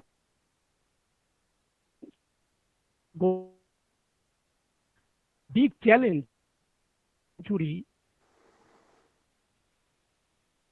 is sustainable development, and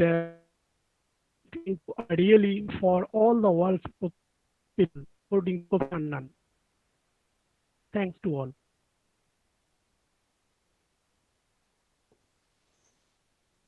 Thank you, sir, for your presentation. Hello? Yes. Yes, sir. Thank you for your presentation. May I now request our Honorable Chairperson, Dr. Bhaskar Choudhury, to call an end to this slot 1 paper presentation. Thank you, all the paper presenters. Few papers are really good. I have a question to Grace Edward. Is Grace Edward present here? Yes, sir, I'm here. Your paper was really good. Actually, Thank you, sir. I want to ask, is there any provision of, I think you mentioned about green technology options regarding Yes. water usage. Because Tamil Nadu is Yes, sir. a state where water crisis is feedback link আমি কি করে পাবো? আমি তো পাবো। really Passion for voice. Please mute yourself. Sir, actually, I don't know Hindi. I Can think you please speak in? so I want to ask you, is there any green technology options, viable options? Because yesterday I think I was reading a news about IIT Mumbai Madras innovation regarding generation of drinking water from air. So do you think that these technologies could be viable options in future? Yes, sir, I do feel, because only if we try, and as we always say in every lectures, and as we always hear from every people, every intellectual, innovation's mother is the need, the persistence is its father. I believe in it, sir.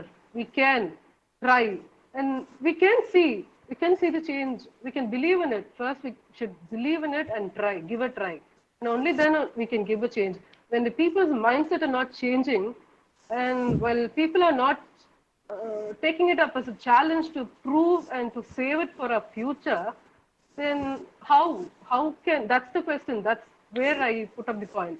It's each and everyone's individuality. In my house, it's not, I'm not boasting, but in my house we have installed such things like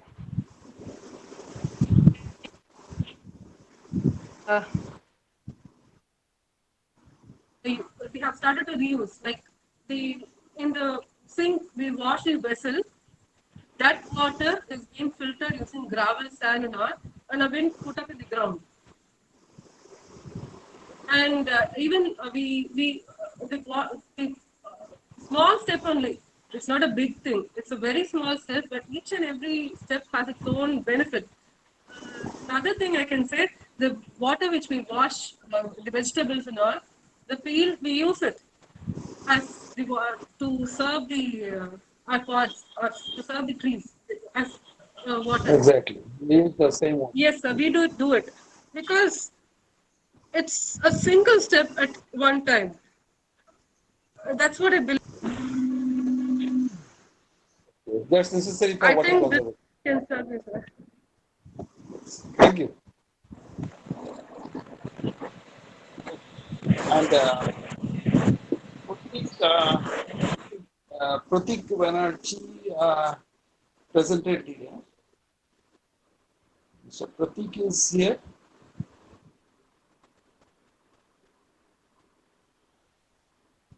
Mr. Pratik, no, I think Pratik Chatterjee. Are you hearing? Pratik Chatterjee.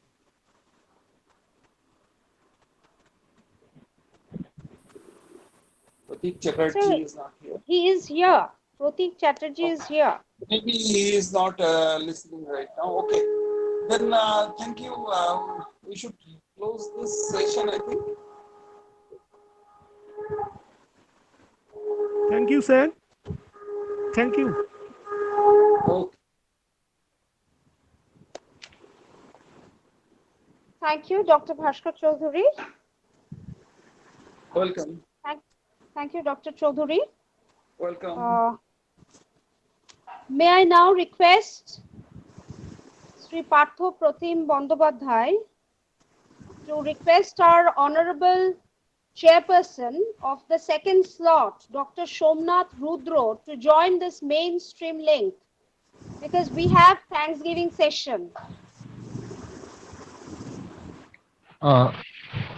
In fact, to inform you, we have already left, we have completed that other slot. There was only one paper presenter. She has presented her paper and we have all joined the main slot already. So that Okay. Dr. Somnath Rudro is here with us. Okay, sir. Then it's the time for Thanksgiving. So I would now like to welcome Sri Boidyanath Sarkar, sacked Department of Geography for his Thanksgiving, for his votes of thanks.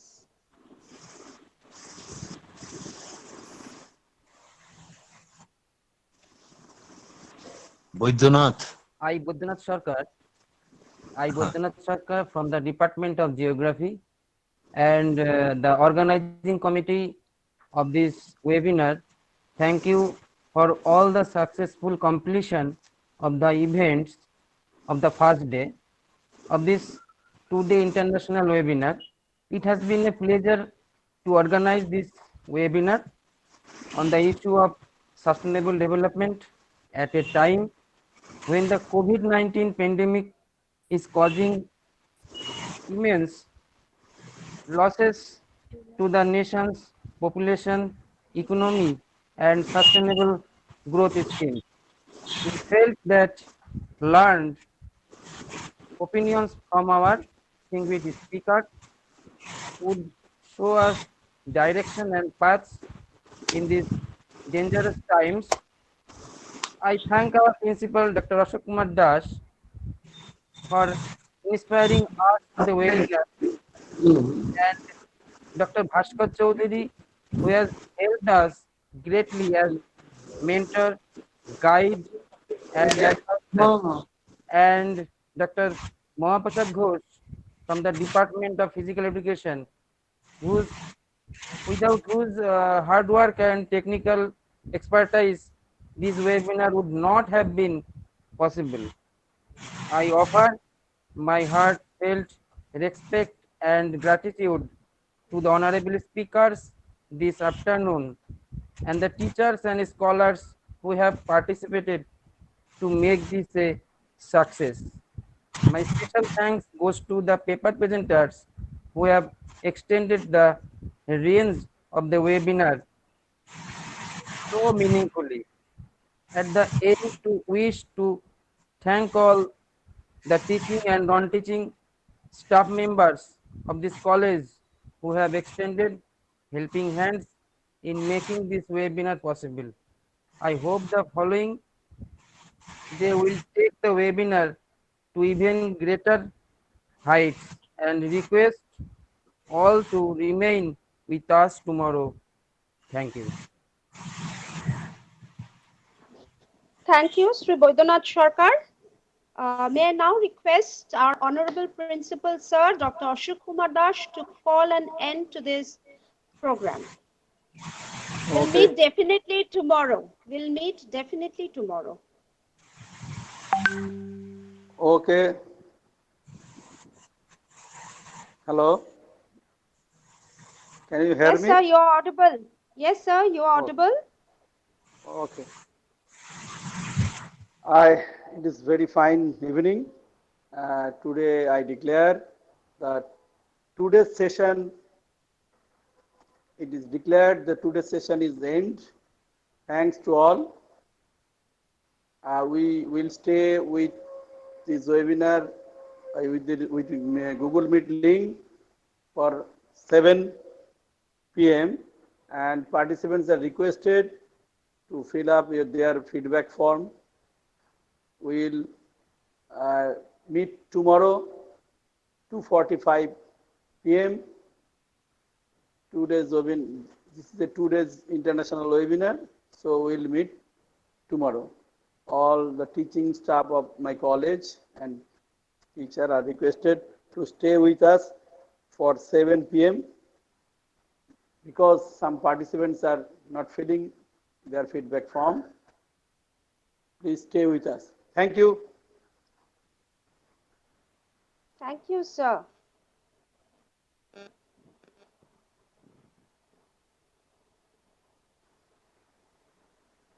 Participants are requested to fill out these feedback forms properly. একটু বলো leave করতে বলো আস্তে আস্তে সবাইকে আমরা একটু wait করি হয়ে গেলে সবার ফিডব্যাক ফর্ম হয়ে গেলে লিভ করতে বলো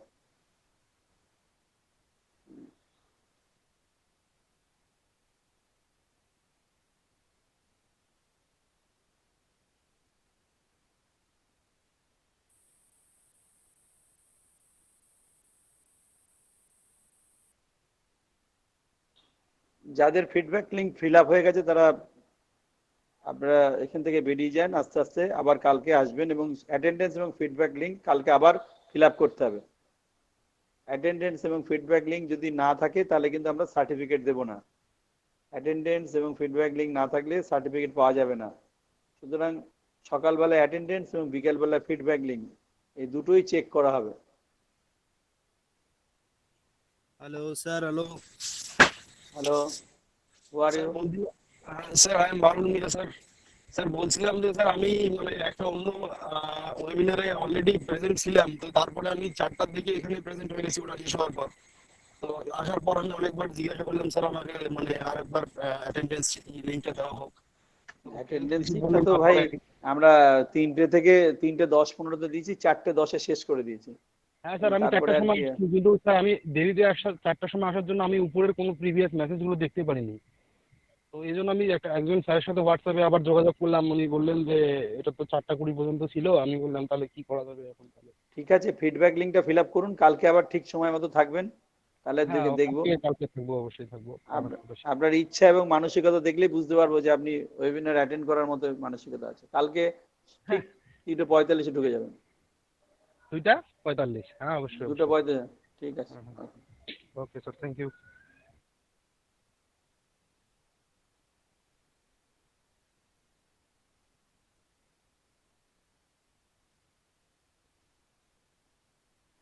ফিডব্যাক লিঙ্ক ফিল আপ করুন এবং আস্তে আস্তে বেরিয়ে যান। ফিডব্যাক লিঙ্ক কমপ্লিট করুন এবং বেরিয়ে যান। আমরা এখানে শেষ করে দেব, আমরা মিটিংটা এন্ড করে দেব। মিন্টু সর্দার, ওমর ফারুক, মধুশ্রী মিত্র, আপনাদের ফিডব্যাক লিঙ্ক ফিল আপ হয়ে গেছে? Moumita Kole, Sajal Modak, Sanchari Sarkar, Sayani Goswami, feedback link fill up হলে বেরিয়ে যাও। শম্পা সরকার, শোভনা পাইক, স্নেহাশিস মন্ডল। আবার কালকে কিন্তু কালকে না আসলে কিন্তু সার্টিফিকেট পাওয়া যাবে না। কালকে 2:45 থেকে শুরু, 3টের সময় 3:10 ফিডব্যাক লিঙ্ক দেওয়া হবে, 4:10 বন্ধ হবে। ফিডব্যাক লিঙ্ক না, অ্যাটেন্ডেন্স ঠিক আবার শেষে আমরা দেব ফিডব্যাক লিঙ্ক। যারা পেপার প্রেজেন্ট করেছে ওদেরও ফিডব্যাক লিঙ্কটা ফিল আপ করিয়ে নিও। মহাপ্রসাদ ওখানে গ্রুপে দিয়ে দাও ফিডব্যাক লিঙ্কটা, ওরা পেপার প্রেজেন্ট করেছে।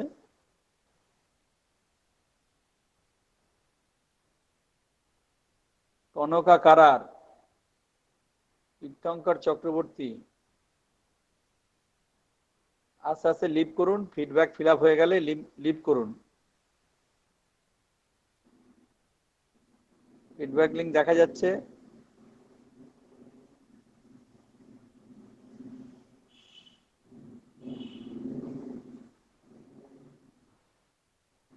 শম্পা সরকার, সঞ্জয় কুমার মন্ডল এখন ঢুকছে কি ফিডব্যাক লিঙ্ক ফিল আপ করার জন্য নাকি? আমার মনে হয় যে ফিডব্যাক লিংকটা অন্য জায়গায় দিয়ে দিলে ভালো হয়। না, হয়ে গেছে, এখানে আর 24 জন আছে। আপনাদের যাদের যাদের মোটামুটি হয়ে গেছে আস্তে আস্তে বেরিয়ে যান। আমাদের টিচাররাও আস্তে আস্তে যাদের হয়ে গেছে। তনিমা তুমি চলে যাও, তুমি সারাক্ষণ পরিশ্রম করেছো, তুমি লিভ করো। Thank you. তুমি লিভ করো। অনুষয়া চ্যাটার্জি,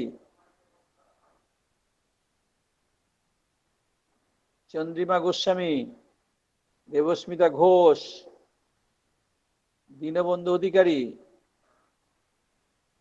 গণেশ মন্ডল।